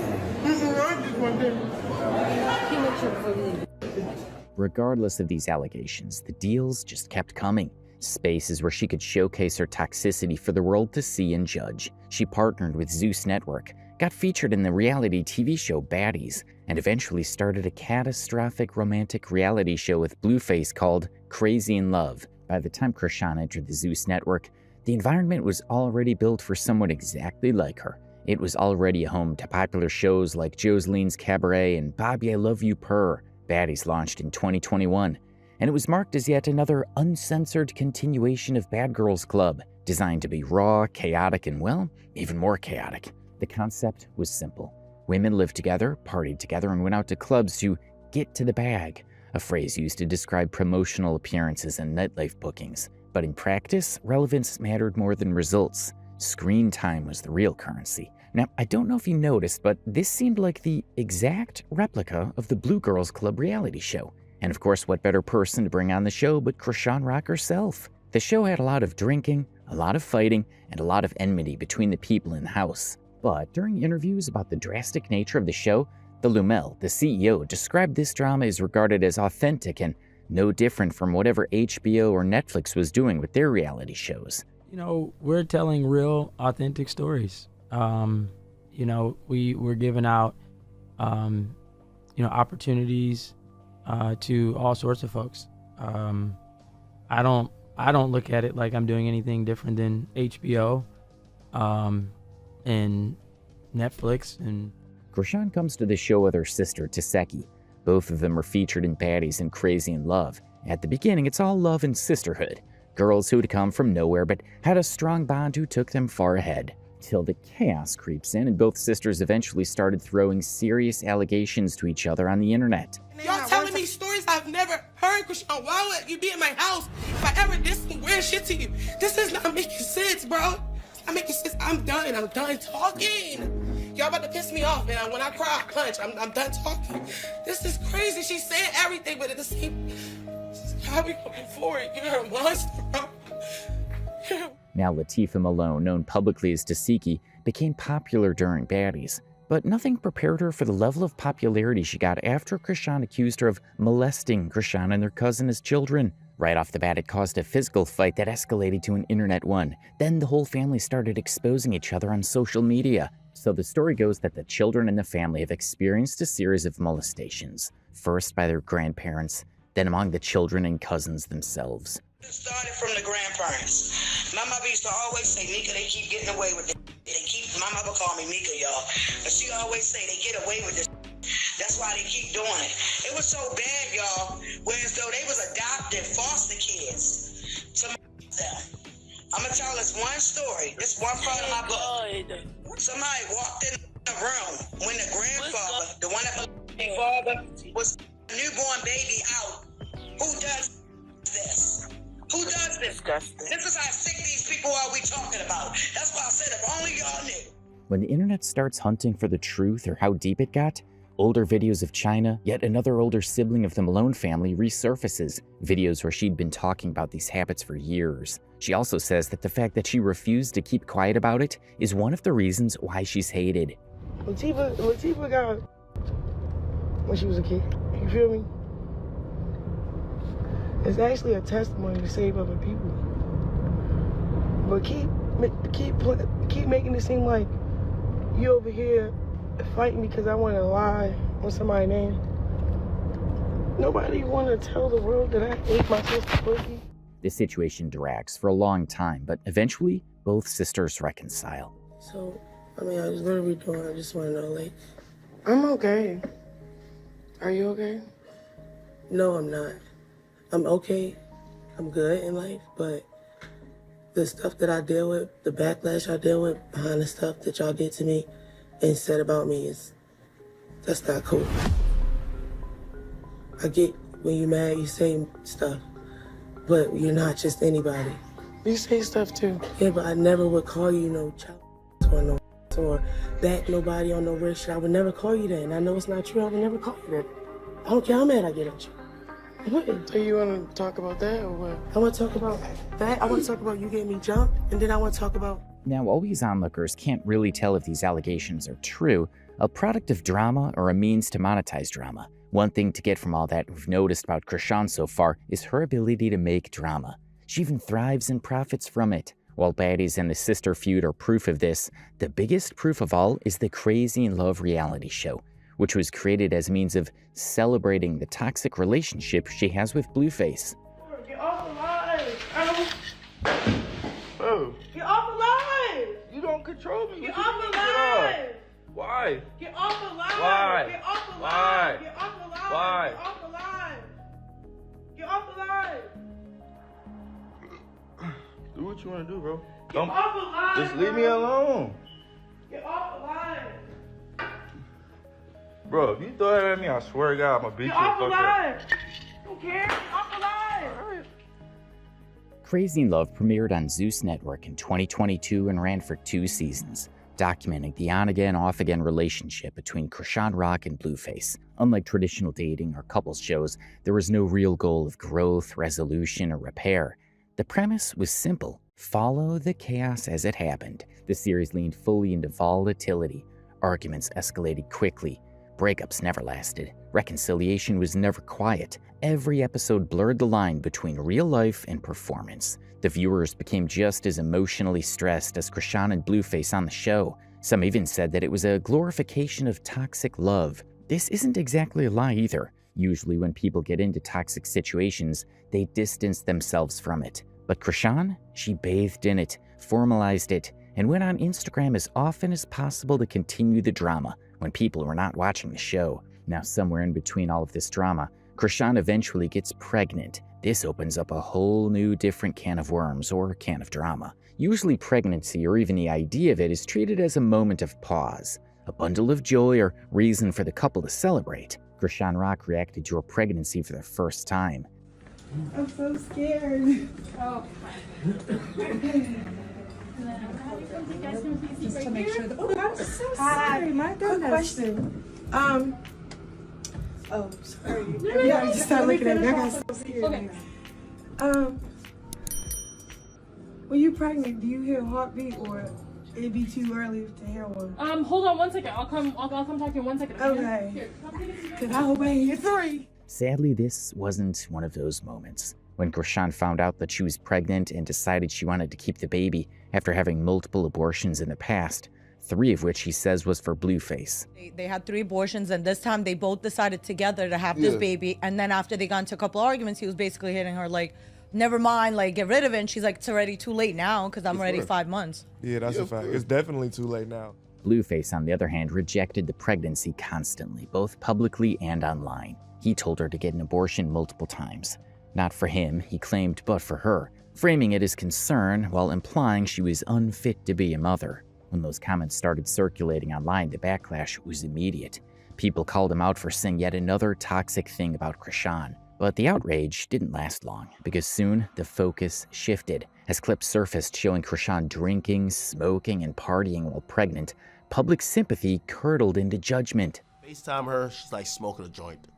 She's While full on pregnant. While she's pregnant. Full on yeah. pregnant. Smoking a joint. Like, and I said, aren't you, and she's like, shh. And I'm like, nigga, they ain't no shh. I'm like, the baby's in the stomach. Like, no fucks given. You know what I mean? At the same time, Chrisean kept crying about wanting to abort the baby, then stalling, then never actually going through with it until it was too late. You're not listening. I am listening, Muda. What's wrong? Like, I don't want to have a baby no more. Y'all keep saying the other shit. Y'all want to be fine. Let me just get this abortion. Later, she would explain her drinking and smoking during pregnancy as a reaction to Blueface's neglect. She would say that she felt unloved, unsupported, and pressured to keep up with his character and the chaos surrounding him during that time. Why I take out my tweets so left? Like, I said what I said because it was like that. At one time I was drinking and it was fun. And it got to the point when I was drinking it was not fun. I was drinking because I had to drink. Like, what the fuck? Like, what the fuck? I really had to drink to be around him, to work around him, to forget what he playing with, how he playing with it. I don't want to get too technical because then he could be like, why you do all that? Why you say all that? I don't want to screenshot messages because he could be like, why you do that? Why you say all that? Why you show all that? I don't be doing that to you. Ooh, when? The baby was indeed one tough cookie because he made it to the end of the pregnancy. He was born on September 3rd, 2023, and true to form, even that moment wasn't private. The entire birth was streamed on Instagram Live. She named him Chrisean Jesus Jr. Now, while Blueface was publicly rejecting the paternity of the baby, the narrative took another turn. Chrisean's ex-boyfriend, Karan Makai Khan, known online as Ronnie Doe, took over social media, insisting that the child belonged to him, not Blueface. He wasn't subtle about it. He went live. He posted repeatedly, harassed Chrisean at a mall. He spoke directly to Blueface's mother, and he framed himself not just as the potential father, but as someone trying to intervene. Do you feel that Chrisean Jr. is yours? I feel that there is a possibility. Oh. Chrisean knows that I'm not just going to let her not be accountable. It's no reason that we were sleeping together and I can't get a paternity test. You slept with me on Blue's birthday. I didn't know that. Yeah. In these clips, Ronnie claims the child is in danger, first because of Chrisean's instability, and then because, according to him, the baby was being left in the care of family members he accused of having a history of sexual abuse. He presents himself as alarmed, urgent, and driven by the need to save the child. Then, suddenly, the story stops being online drama. Ronnie Doe was shot and killed on February 3rd, 2025, outside his home in Maryland. Police ruled the death a homicide. No suspects were named. The investigation remains ongoing. Almost immediately, speculation flooded in. Some people pointed to Chrisean's cryptic online posts about people who come after her son meeting bad ends. Others questioned the timing of everything that followed. Just 2 days later, Chrisean publicly shared the paternity test results, showing Blueface as the biological father, the same test whose authenticity is still being questioned to this day. Here's the uncomfortable truth. There's no evidence tying Chrisean Rock to Ronnie Doe's death. None has been released. No arrests have been made. But the timing, the claims, the rejection, the test, the murder reads messy. And in a story where chaos has repeatedly been monetized, even tragedy becomes a different kind of cash cow entirely. Only now it had shifted from physical fights or altercations to something darker and even more dangerous. When Chrisean Rock welcomed her son, many expected a moment of calm. Instead, it became another public turning point, one that shifted the conversation from chaos between adults to questions about child well-being. Almost as soon as Chrisean Love footage aired, public reaction began to focus on Chrisean's behavior as a mother. Videos and images circulated showing her holding her newborn in ways that made viewers cringe. He had his head dangling from the side of her baby carrier in the mall while she carried around a dog. The backlash that followed all carried the same message. Chrisean is not fit to raise a child, similar to what Blueface had been saying all along. Whoa, so this is crazy. Fans believe that Chrisean Rock's baby is suffering from fetal alcohol syndrome, which, if you didn't know, can occur when a person is exposed to alcohol before birth. Basically, when a mom is drinking while pregnant, which we've seen Chrisean doing before. A fan took to Twitter to post this, which are the signs of fetal alcohol syndrome, which are things like a low nasal bridge, a thin upper lip, and some ear abnormalities. After seeing that, I want to hear your guys' opinion.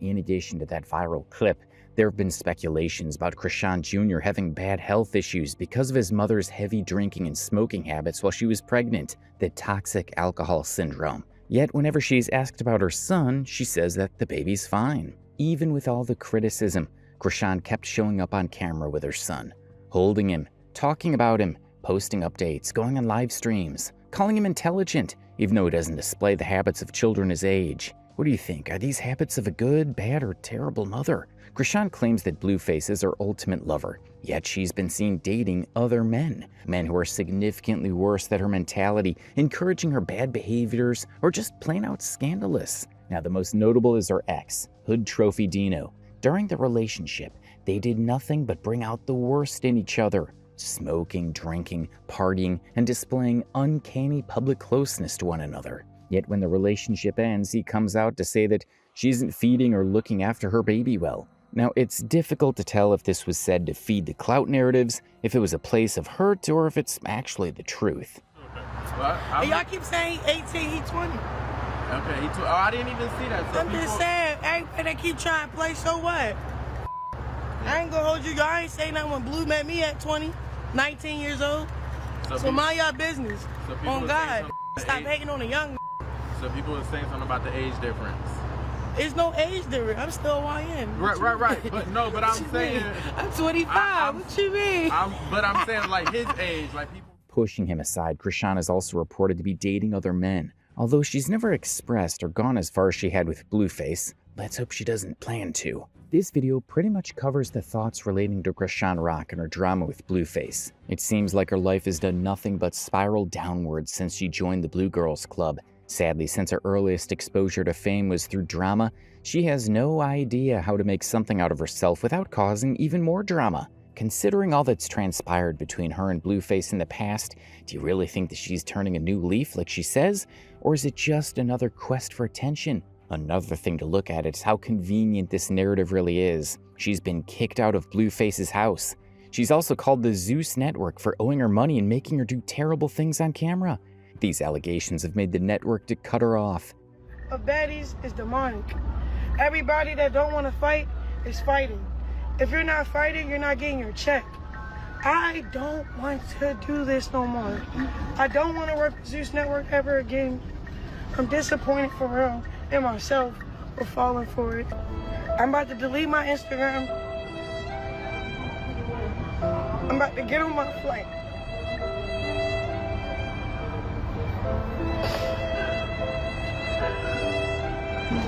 Zeus know what I'm going through, what I'm facing, what happened to me and all this other shit, and why I came, and what my intentions was when I came.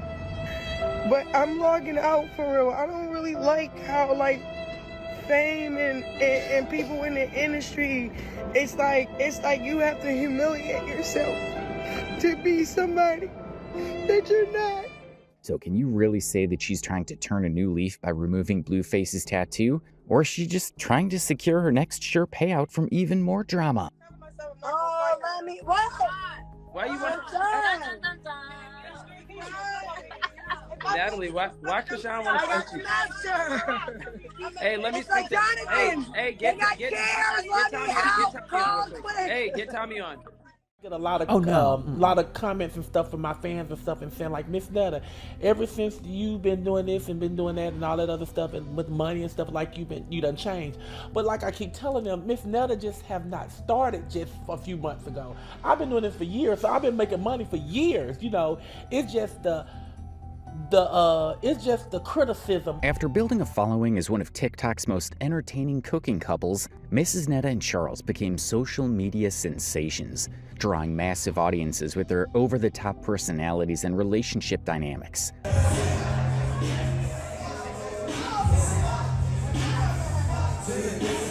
But the fame came at a cost. They faced backlash like never before, with public call-outs erupting across every platform. From making inflammatory comments about black women. Black women, but that's what she's trying to be. No, it's not. I ain't trying to be no motherfucking black woman. Because I can say some of the baddest things about the black ass women that I know. To getting into heated feuds with other social media personalities who weren't afraid to call them out.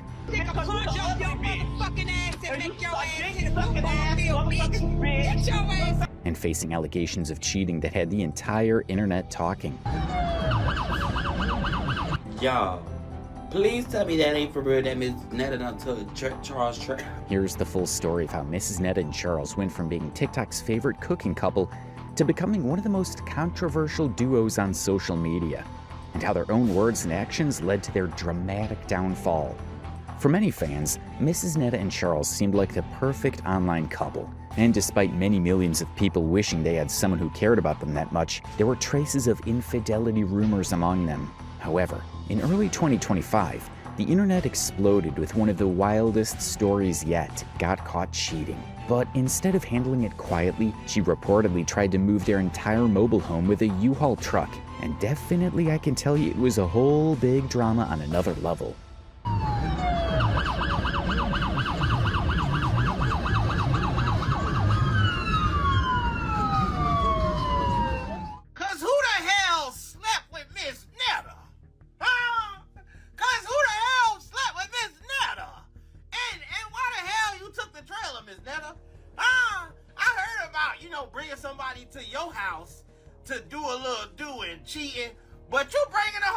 The videos went viral instantly. People couldn't believe what they were seeing. Mrs. Netta, the woman who served elaborate plates of food and sang about loyalty, was now at the center of a cheating scandal that involved heavy machinery and a trailer stuck on railroad tracks. One viewer commented, "I'm so confused. They moved the house while Charles was inside of it on live? He didn't feel himself flying down the highway?" Another said, "I've been trying to figure this out like Who Else Want Joe?" But it even got shocking, because while Mrs. Netta was dealing with her cheating allegations, there were also whispers about Charles stepping out on her too. The same Charles who sat there eating fried chicken and cornbread, acting like he was the luckiest man alive. My baby. Even the comment sections were ruthless. "Charles, your bag is ready." He looked happier. "Wait, what'd I mess, Lord?" Think about it. There was a couple that built their entire brand on loyalty and love, releasing songs about how real their relationship was, and now both of them were being accused of infidelity. Well, I can tell you the irony was almost too perfect. But the drama didn't stop there, not even close. Now, if you thought the cheating allegations were wild, just wait until you hear about what went down with Saucy Santana. In January 2024, Mrs. Netta decided to challenge rapper Saucy Santana to a cook-off. Salsa, whatever your name is, but you know who I am. I'm Mrs. Netta, that's my name. And I heard you was talking about my man, so my man all fine and I need to watch him. All right then, well how about I challenge you to a cook-off? How about that? And I might let you see my man. On the surface, it seemed harmless. Mrs. Netta was confident in her cooking skills. She had the followers and she probably thought it would be good content. But the internet had other ideas about what this challenge really meant. Netta needs a nap, not a cook-off. Some people found it entertaining, but others questioned why Mrs. Netta was so pressed to prove herself against Saucy Santana. Was this really about cooking, or was there something deeper going on? Yes, I mean, girl, I just found out about the lady, Miss Nella, Nunella. What's her name? Girl, I just found out about Miss Nella. And go with the man named Charles. Girl, Charles is too fine. Girl, Charles, that man look good. Miss Netta, you better watch out. Just go out to Saltine, Salter, Salsa, whatever your name is, but you know who I am. I'm Mrs. Netta, that's my name. And I heard you was talking about my man, so my man all fine and I need to watch him. All right then, well how about I challenge you to a cook-off? How about that? And I might let you see my man. What you think? Maybe. We'll see. Then, in March 2024, things got even more interesting. Mrs. Netta and Charles literally ran into Saucy Santana at the airport. And it was at this point that the internet lost it.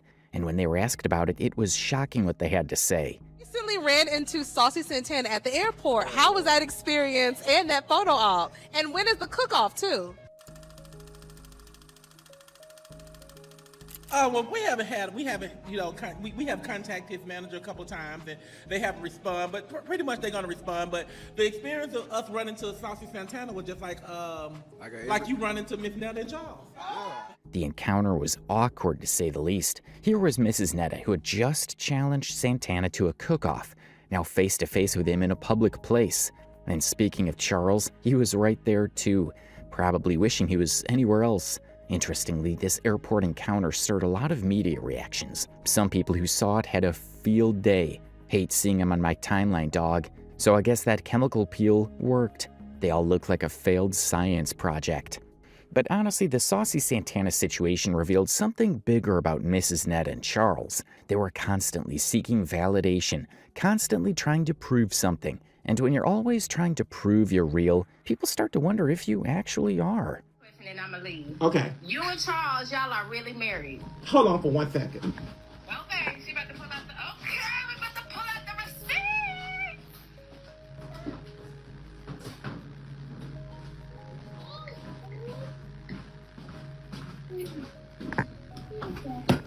What does that say? Everybody knows my name. Everybody knows his name and everything. This is in a frame. This is marriage license, real marriage license. It is what it is. I mean, hey, that's what I like to see. So, I mean, they keep talking about our relationship is fake.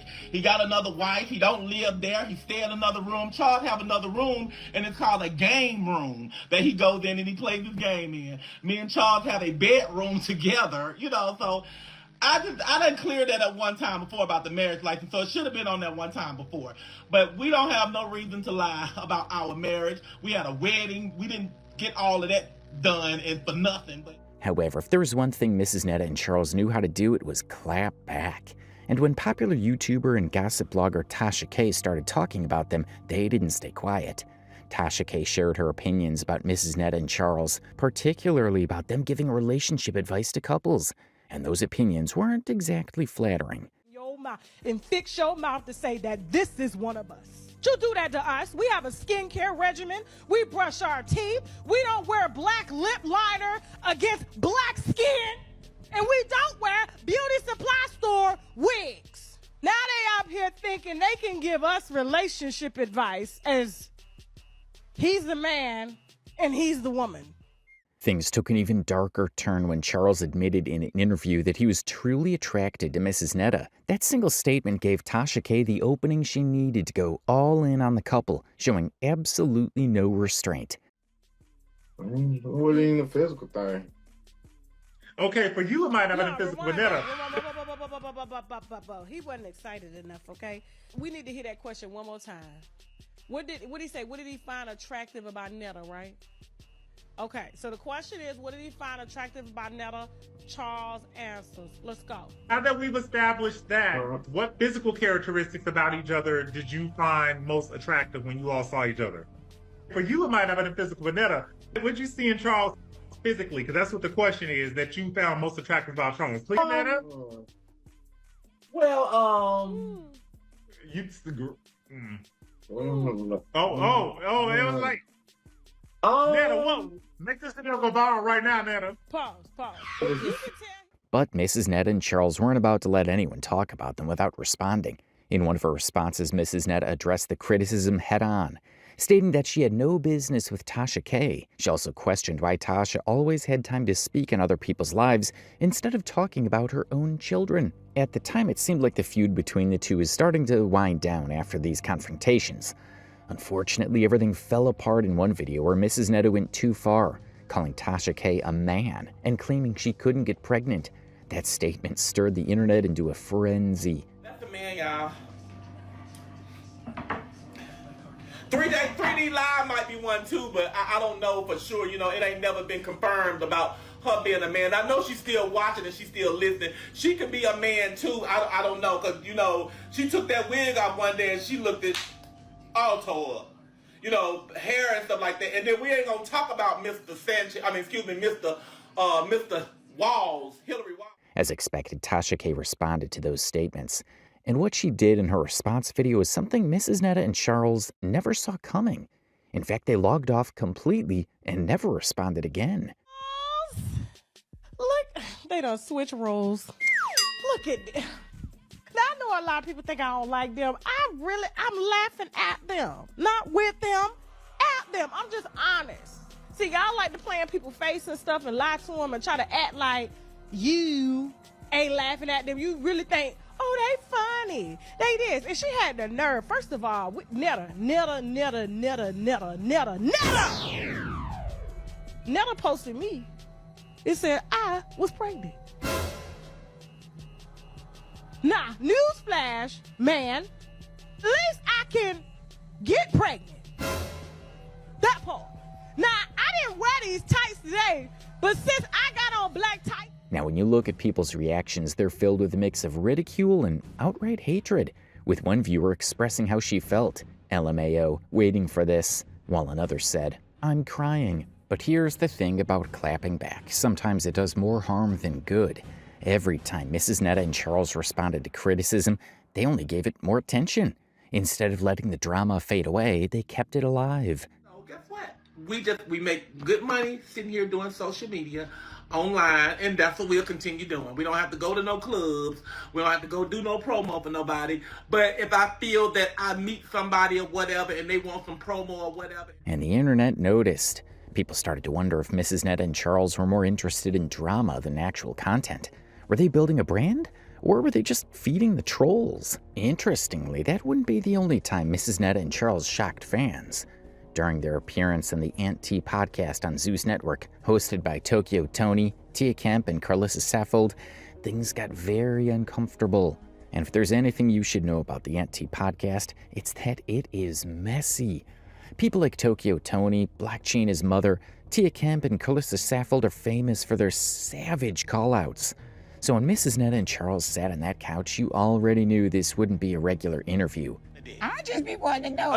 You should know who taking a dick. That's not a question. I mean, like, you don't think he be wanting some warm pussy something? During the interview, Mrs. Netta made a statement that would soon come back to haunt her. She claimed that before they met, Charles was a straight man who had never been involved with another man, and that their relationship was what changed him. If you wanted if there was a third, it would be up to you. It ain't up to me. A third of what? A third in the bedroom, boo. Was you down low before y'all relationship? You forgot he was a man? No, he was straight. So I think you'll go But he to a woman said he if would y'all do was to the break show. up. He probably would. But Tokyo Tony wasn't buying those lies from Mrs. Netta for a second. She publicly called out Mrs. Netta's claim, suggesting that Charles was never straight to begin with. She implied that Mrs. Netta was either lying or delusional if she actually believed Charles had been straight before they got together. Okay. This man right here, he wasn't straight when he met you. He wasn't? No, he was No, not. ma'am. No, he was not. Hold up. Charles, fucking lie. Miss Netta gonna come over there And we gonna help her. Miss Netta just happened to be that bad bitch to get you and keep. The statement sent shockwaves through social media. People who had been following Mrs. Netta and Charles suddenly had a whole new perspective on their relationship. One person tweeted, "Charles was trying to lie like he was straight like Joe turned him out." Another comment read, "How are they going to tell they met whether or not he was straight when meeting Netta? People talk so effing about other people's business as if they walking in that man's shoes." Charles' entire persona, his mannerisms, the way he carried himself, all painted a different picture than the one Mrs. Netta was trying to sell. But here's what made it even worse. Mrs. Netta had built her entire brand on being the woman who turned a straight man. Her music, content, and whole identity were wrapped up in this narrative that Charles chose her over everything else. If that wasn't true, then what was their relationship really about? It even got worse in one live video where Mrs. Netta was just talking to Charles angrily about an issue he had brought up with her, and you could see that Charles' appearance was dull, and he wished that Mrs. Netta wasn't in the room. Whatever they want to with that clip anyway. Don't come on my live talking and telling me what the hell you done seen and you done damn heard. Watch the whole video and then you come to me. Other than that, don't come to me with that. Like to hate black women. Don't come with me with that bullshit. That was like a little tiny piece of clip. Everybody kept saying like, Miss Netta, it was just a little bit. And I said, When fans saw the video, the scrutiny of their relationship intensified. People started going back through old videos looking for clues. They analyzed every interaction, word, and gesture. Then eventually, clips of them arguing several times began to surface.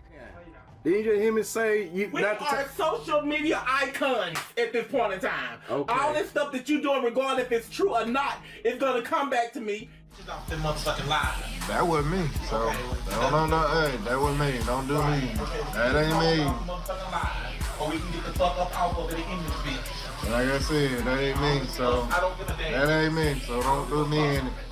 And the more people looked, the more questions they had. Was their entire relationship staged for content? Were they really in love? Or was this all for views and money? One commenter summed it up perfectly. Mrs. Netta's worst fear is to lose Charles to a real woman. Another person even said in a better way, now Mrs. Netta too damn big to be acting so sensitive. She definitely hates Charles getting attention now. Even beyond Tokyo Tony's bombshell, there was a larger issue of Mrs. Netta's identity. During an interview with T.S. Madison on Fox Soul's TGIF segment, Mrs. Netta finally opened up about something she'd been dodging for years, her sexuality and gender identity. How does it make you feel, honey, to see the girls after your man? It actually make me feel pretty good because, you know, if I got somebody that somebody else want, you know, then I must be doing something right. When asked if she was part of the LGBTQ+ community, Mrs. Netta confirmed that she is among them. Are you a part of the LGBTQIA community? No, I'm not. Okay, I just asked. I wanted to know. Okay. Oh, okay. Ask that question one more time. Miss Netta, are you a part of the LGBTQIA community? I didn't quite understand you, but yes, I am. Oh, okay. Okay. Yeah, because I know even, you know, I'm trans, so my pronouns are she and her, so I respect everybody's pronouns. And obviously, I'm not going to call you anything but she and her because you play the woman role over there frying bacon and sauteing for Charles. But when T.S. Madison asked if she identified as transgender or non-binary, Mrs. Netta's answer was confusing to many viewers. Would you fall under in the LGBTQIA community? Are you non-binary, trans? You know, I never categorized myself in none of that. I just always been myself, and this me, my everyday look. You know, all this my everyday look and stuff, and it's just something I just been doing ever since I was, you know, growing up in life. And I don't think I'm a transsexual. I don't think I'm a whatever the other names they got. I don't like calling them, but I don't think I'm none of those. Mrs. Netta said she never categorized herself and she didn't consider herself transsexual or any of those labels. But the reality is that Mrs. Netta, whose real name is Joe Robinson, was born a male and then transitioned. So while she may not use traditional labels, her journey is clearly part of the transgender experience.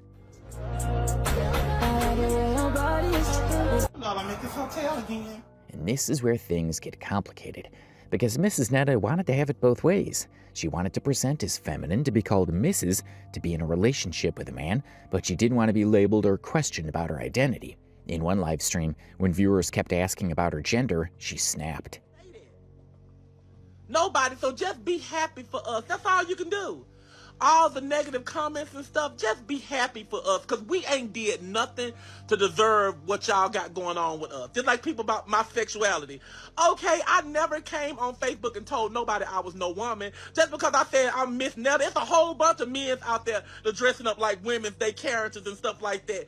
And I mean, this is me. This is my way. I'm not no transsexual. I ain't no whatever the else community or whatever they got going on. I'm just myself. And if y'all people know me and y'all people from my hometown, y'all would know I never, ever, and still never went outside dressed like no woman. I never, and when I get my makeup done and stuff here and put on my clothes to do my skits and stuff, nobody ever seen me in public. The frustration in her voice was real, but so were people's questions. And when you build a public brand around your relationship and your identity, people are gonna have questions. But if you thought the identity discussions were messy, wait until you hear about the plastic surgery situation. In early 2024, both Mrs. Netta and Charles went under the knife. Mrs. Netta got a Brazilian butt lift, BBL, and Charles got ab sculpting to achieve a six-pack. Hi, Dr. Shannon here from Goals Plastic Surgery in Atlanta. We have Dr. Z here also. We have two amazing people here that we're going to be doing some surgery on. Let me give you a history. We have significant weight loss that we have to deal with. And when we have weight loss, we have loss of fat.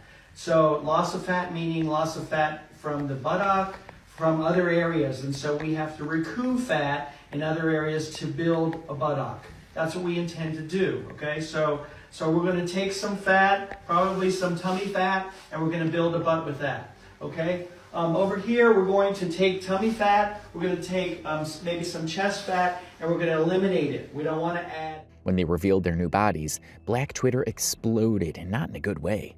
Many people questioned why Mrs. Netta got a BBL when, according to them, what she really needed was better skin care. Her skin had been a topic of discussion before, and people felt that it should have been the priority. They spending them little checks on BBLs. Face card should have been first. As for Charles' six-pack, people were even more direct to him. They said he could have achieved better results by actually working out instead of paying for sculpted abs. What's going on? Oh my God! Wait a minute! Wait a minute! The abs is crooked!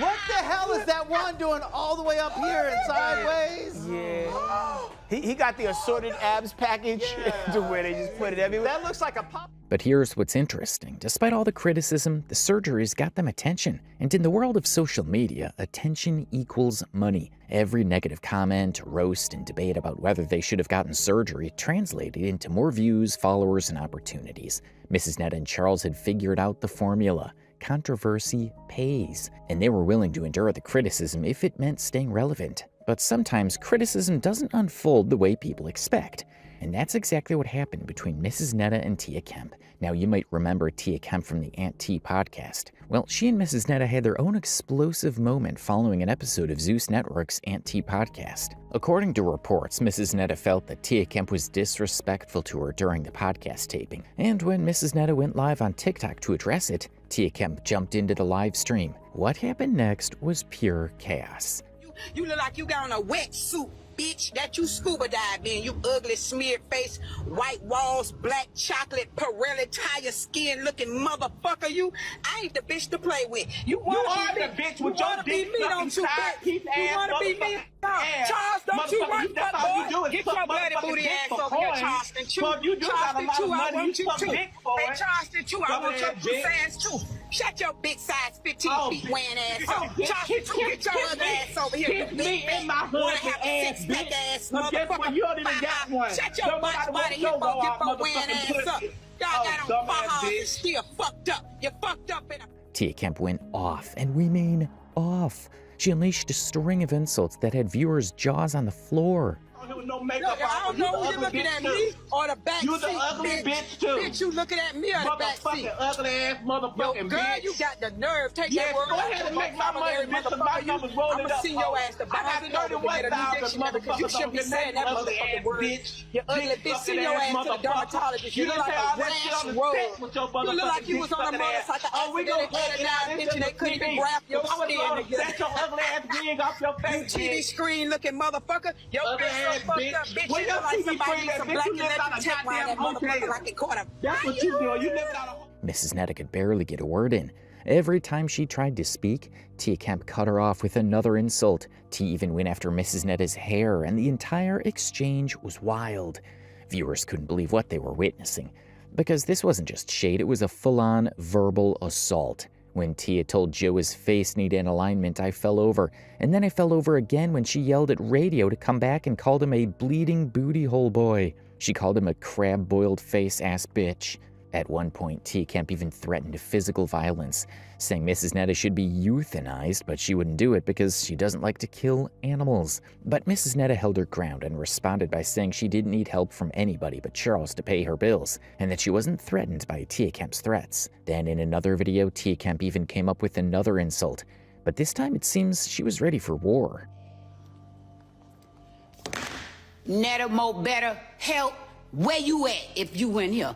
After this, Mrs. Netta didn't bother responding, but the damage had already been done. The feud between Mrs. Netta and Tia Kemp showed just how toxic the environment around them had become. Every platform, podcast, and live stream turned into a potential battleground. However, despite all that drama, Mrs. Netta and Charles wanted the world to know that their love was real. So in a special Valentine's Day episode of TSR Investigates with Justin Carter, the couple sat down to address everything, from their relationship to their plastic surgery journey. In the interview, Mrs. Netta wasted no time getting to work in the kitchen. She emphasized that Charles, like most men, has a special relationship with food. And if you know how to throw it down in the kitchen, then your partner will stay around. Oh, come on. An icon. The moment. Yes, the icon. You know you gotta say that. She is the moment. All right, so what we doing? We got hamburger steak. You said... Together, Carter and Mrs. Netta prepared Charles a hamburger steak with steamed broccoli, garlic mashed potatoes, and croissant rolls. The whole setup was classic and centered around feeding her man. But when Carter asked about the online backlash, particularly about her skincare routine, Mrs. Netta didn't back down. People had been harsh on her, commenting that she needed a dermatologist more than she needed a plastic surgery she had. And makeup, and you putting makeup on top of hair bumps. Can you talk to me about that in your journey with skincare? Because I'm sure it's something that has probably been private for you, and I'm sure you've seen it in the comments too. To be quite honest with you, this is the way I look, okay? And I have been looking like this for a while, so I know what I look like. So I don't need nobody to continue to tell me what my face look like or nothing like that. Like, it's gonna make me feel bad, it's gonna make me feel sad. I don't care. You know, it ain't that I don't care about my skin, it's just I don't care what people have to say about me, because they're not the one that's with me. You know, this is me, this is my skin, and it's whatever. But eventually that's gonna be fixed as well too, right along with the body. So when they see the new Miss Netta. But Mrs. Netta assured her haters that they would eat their words when she completed her transformation. She revealed plans that, despite having a BBL, her tummy tuck, a breast lift, and liposuction would follow. When asked what made her decide on the procedures, she seemed to imply that the surgeries were free, courtesy of a plastic surgery facility that offered them the opportunity. And then came the big question to Charles. How was he navigating insecurity as a husband to Mrs. Netta? In the full interview, Mrs. Netta and Charles went on to reveal what initially drew them to one another and how much they'd made since blowing up on TikTok. The couple was transparent about monetizing their fame, from sponsored posts to product placements. But honestly, the interview raised more questions than it answered.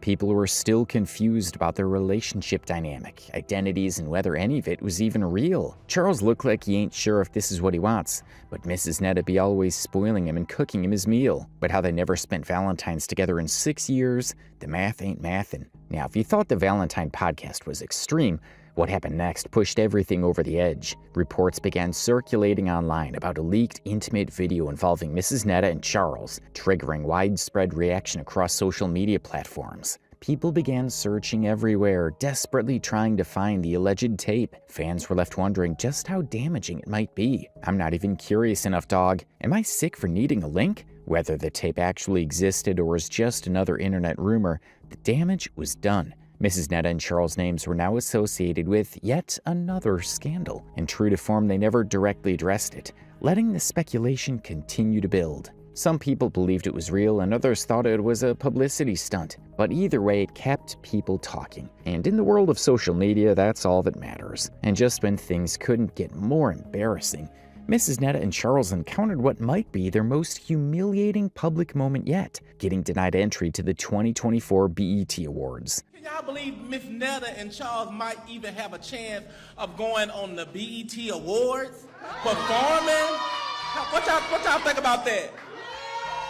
See, we out here, we trying to do big things, all this little stuff that everybody... According to Mrs. Netta, she and Charles had been planning to attend the BET Awards for months. They had their outfits ready, hair and makeup done, and they were prepared to walk that red carpet like the stars they believed they were, and at the same time perform. We trying to do big things. Well, you know... Y'all, I'm also, Tamar Brasson is performing, and I'm also... But when they arrived at the venue in Los Angeles on June 30th, security stopped them, and the reason was that they didn't have the proper credentials. Mrs. Netta was very angry for several days after the incident, and because of that she went live on social media expressing her frustration, and her explanation for what happened was, well, interesting. With these other people that's on here trying to see what's really going on and what's really down so they can screen record me and put me all over the social media, which you know, Miss Netta, don't care. I don't care because at the end of the day, it is keeping me out there of what I want. Just flat out. But anyway, I'm still giving y'all... During the live stream, she addressed the controversy carefully. She stopped short of making any direct accusations, repeatedly insisting she wasn't claiming anything was rigged. Instead, she redirected the conversation toward the numbers, specifically pointing to the BET Awards' unusually high ratings that year. That the BET Awards had the highest ratings in years 2024. And the only reason that the rating was high, baby, because y'all can see it yourself. Y'all can see it your damn self. Y'all can see it your damn self. Everybody was wanting to see Miss Netta and Charles on that damn BET red carpet and BET Sunday nights. Blow the ratings up. That's why the ratings were so high for BET Award. So BET, you better take heed. You better take heed, baby, because I'm telling you, and everybody knows on this thing. Everybody knows on this thing. Everybody had videos, pictures, and everything. Everybody knows that the ratings was high because of Miss Netta and Charles. It wasn't no Ursula speech. Y'all hear that? Y'all got that's going around just a little bit.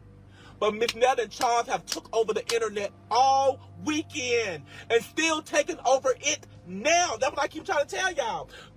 Mrs. Netta believes that the spike in viewership during the BET Awards wasn't a coincidence. According to her, audiences tuned in for one reason: to see her and Charles make their appearance. She framed their presence as a major draw, implying that public curiosity around the couple helped fuel the event's most watched night in years. Unfortunately, the internet had a field day with the situation. Soon after, Mrs. Netta was invited on live to defend herself and finally tell the truth to her fans. About me. Okay, wonderful. Yes. So were you? So let me ask you this. Arrested? Really? No, I'm in Alabama. Big Joe, don't start putting, Big Hillary. Big Joe, do not start putting words in my mouth. I said you were detained. You were detained. Are you saying to these people that that's a lie? Are you saying that you weren't detained? Unmute yourself. Unmute yourself and tell me, were you detained at all? Was handcuffs placed on you? That's the question. You can unmute, Joe. Unmute your phone. I'm unmuted. Okay. Were you detained with handcuffs? Detained for what? What was I detained for? Did you have handcuffs placed on you? Never, baby. I never in my life had handcuffs on me. So let me say this. Let's go to the next lie that you're going to be held accountable for. Well, let's go along with it. With your fraud ass. Did anybody come to you and put you in a room? Just you? I sat down at the bar and had drinks. No one. I want to see the pictures. That's what I want y'all to see. You're going to see the pictures, but I want to see them. Let's not argue. We don't have to cuss or argue. Okay. We're going to have a conversation. What have a conversation with somebody that's coming on here telling a bunch of lies? No. We're not going to do that. We're going to just speak the truth. We're not going to get in slandering between us. We're not going to do that because I know the truth hurts. I understand the truth hurts you, and I would be hurt too if I was being exposed like this. Oh my God. But what I want you to understand is all of your contact was all documented. How do you think I got these pictures of you? I want to see them. I haven't seen any picture. Look at your screen. Look at the screen of the picture of you. You can't see that? Okay, well, I don't see no screen. With me standing up there holding my phone, where's the handcuffs? That's what I'm... No. Don't try to paint that narrative. No, you painted the narrative. You said I was handcuffed. Let me finish. Don't try to come in here doing damage control, Big Joe. I'm going to tell you this for the last time so you can hear me clearly. You are a fraud. You were detained by the police department. It's public information. On top of that, Charles is on probation and you are under investigation. You were banned off of that property. That's a fact. Why didn't you go to the awards? If you were there and you were supposed to be there, why didn't you go into the awards? Why didn't we see you on the red carpet? It's interesting to see how Mrs. Netta was lying to her fans about the BET Awards. In reality, she was arrested and taken into a room, and it turned out to be one of the worst humiliations they've faced. As the questions on the live stream continued, Mrs. Netta logged off, knowing there was too much evidence against her. The BET Awards incident perfectly revealed the lies Mrs. Netta had been covering up, and if she could lie to her fans about the BET Awards, then she has definitely been lying about other things just to keep herself relevant and get more views. And what makes this more interesting is that Mrs. Netta and Charles thought they were on the same level as the actual celebrities. But when reality hit them in the face, they blamed everyone except themselves. But here's where things get really interesting. After all that BET award drama, many people started talking about how Charles might leave Mrs. Netta anytime soon, but she brushes it off, saying that their bond is stronger than the internet. Downfall and all that other stuff. They wake up every morning. Some people wake up every morning and be like, Charles done left Miss Netta. I know he have. And then they see that Charles your lingerie, they be like, shit, he leaving tomorrow. They don't know how to take it. But though I don't see nobody never getting on this thing saying Miss Netta is leaving Charles. It goes both ways, baby. Now, to understand how Mrs. Netta and Charles became such a phenomenon, we have to go back to the beginning. Mrs. Netta emerged on TikTok in 2021 with phone pranks and skits based on run-ins with nosy neighbors and confrontations over a man. The @Mrs. Netta and Charles account went inactive for a while, but when she popped back up in 2023 with Charles, they went viral instantly. The man lady done beat you up and drug you around. That man lady! You right. Ooh, see that? Ooh, Thank you. Come on. I'ma get you. Okay. I'm ready to fight. Ooh, I want to sting like a butterfly and float like a bee. No, that's raw. That's good too. Huh? Their videos began attracting many people as they laughed at the Alabama duo arguing over who would share the food while on vacation. From there, the couple began appearing on social media feeds, sharing videos of Mrs. Netta showcasing the elaborate meals she made for Charles. Charles, your lunch is ready became an instant hit and tagline on TikTok and Instagram. But it wasn't just the catchphrase, it was Mrs. Netta's energy, excitement, and signature shimmy that had everyone talking. Charles, your lamb chop lunch is ready. All right, pull the chair out for my king. All right, then. Can you have the ride? Okay. In November 2023, Mrs. Netta shocked fans with a video serving Charles a delicious steak lunch while wearing a silk nightgown. The video stirred up many comments online, with fans falling in love with Mrs. Netta's sweet personality. One of the followers expressed his mind saying, "That looked good, no lie," while another called out Mrs. Netta Joe. "You know Joe put some sugar and everything on that plate." Charles and Mrs. Netta quickly gained over 600,000 followers across their multiple TikTok and YouTube pages. They continued to break the internet with their outlandish lives and video clips. But it was at the peak of her fame that Mrs. Netta made a move no one saw coming, one that shocked many of the very people who helped elevate her. In July 2024, during a TikTok live session with her more than 700,000 followers, Mrs. Netta went on a rant that would become one of the most controversial moments of her career. The black African-American women. Listen at me and listen at me clearly. If you don't want me coming for you. Mrs. Netta was addressing criticism she claimed to be receiving from black women when she completely lost it. And what came out of her mouth was absolutely shocking. The black African-American women. Listen at me and listen at me clearly.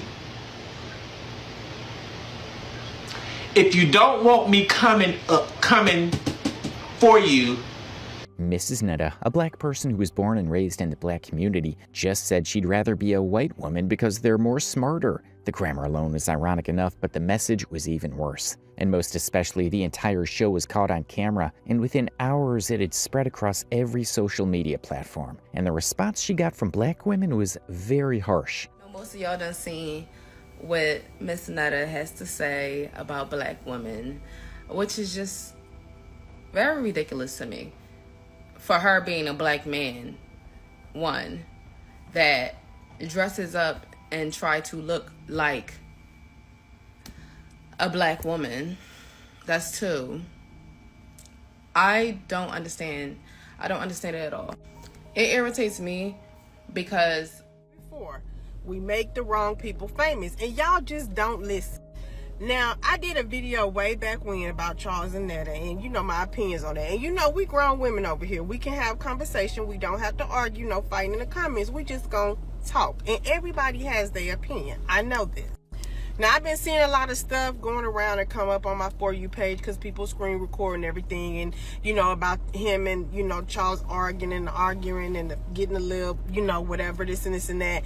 But the one thing that I thought was a little just not right. Whether it was a calculated move for attention or genuine hatred, Mrs. Netta crossed the line.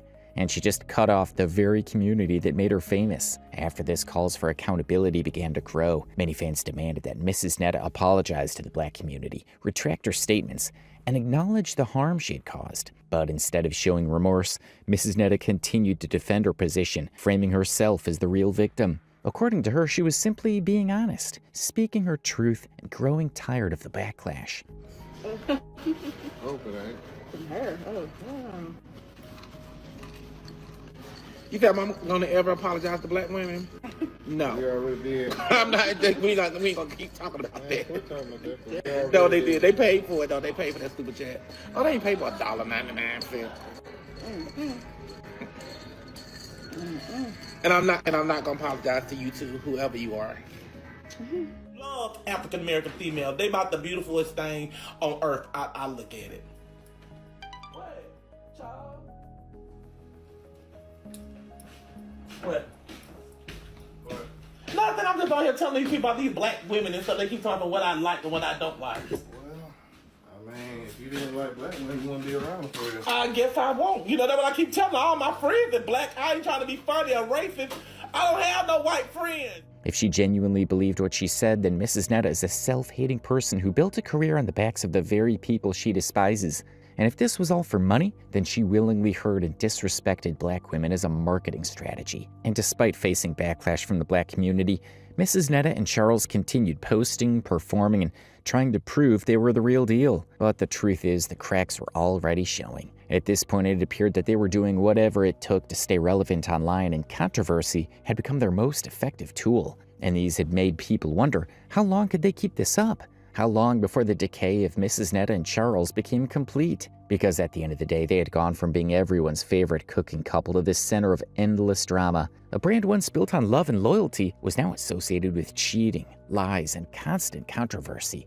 And it was only a matter of time before they faded from the spotlight altogether. So if you enjoyed this video, make sure you subscribe and like it. And don't forget to share your thoughts in the comments section. Also, click the next RKH Media video showing on your screen. You'll definitely want to see it.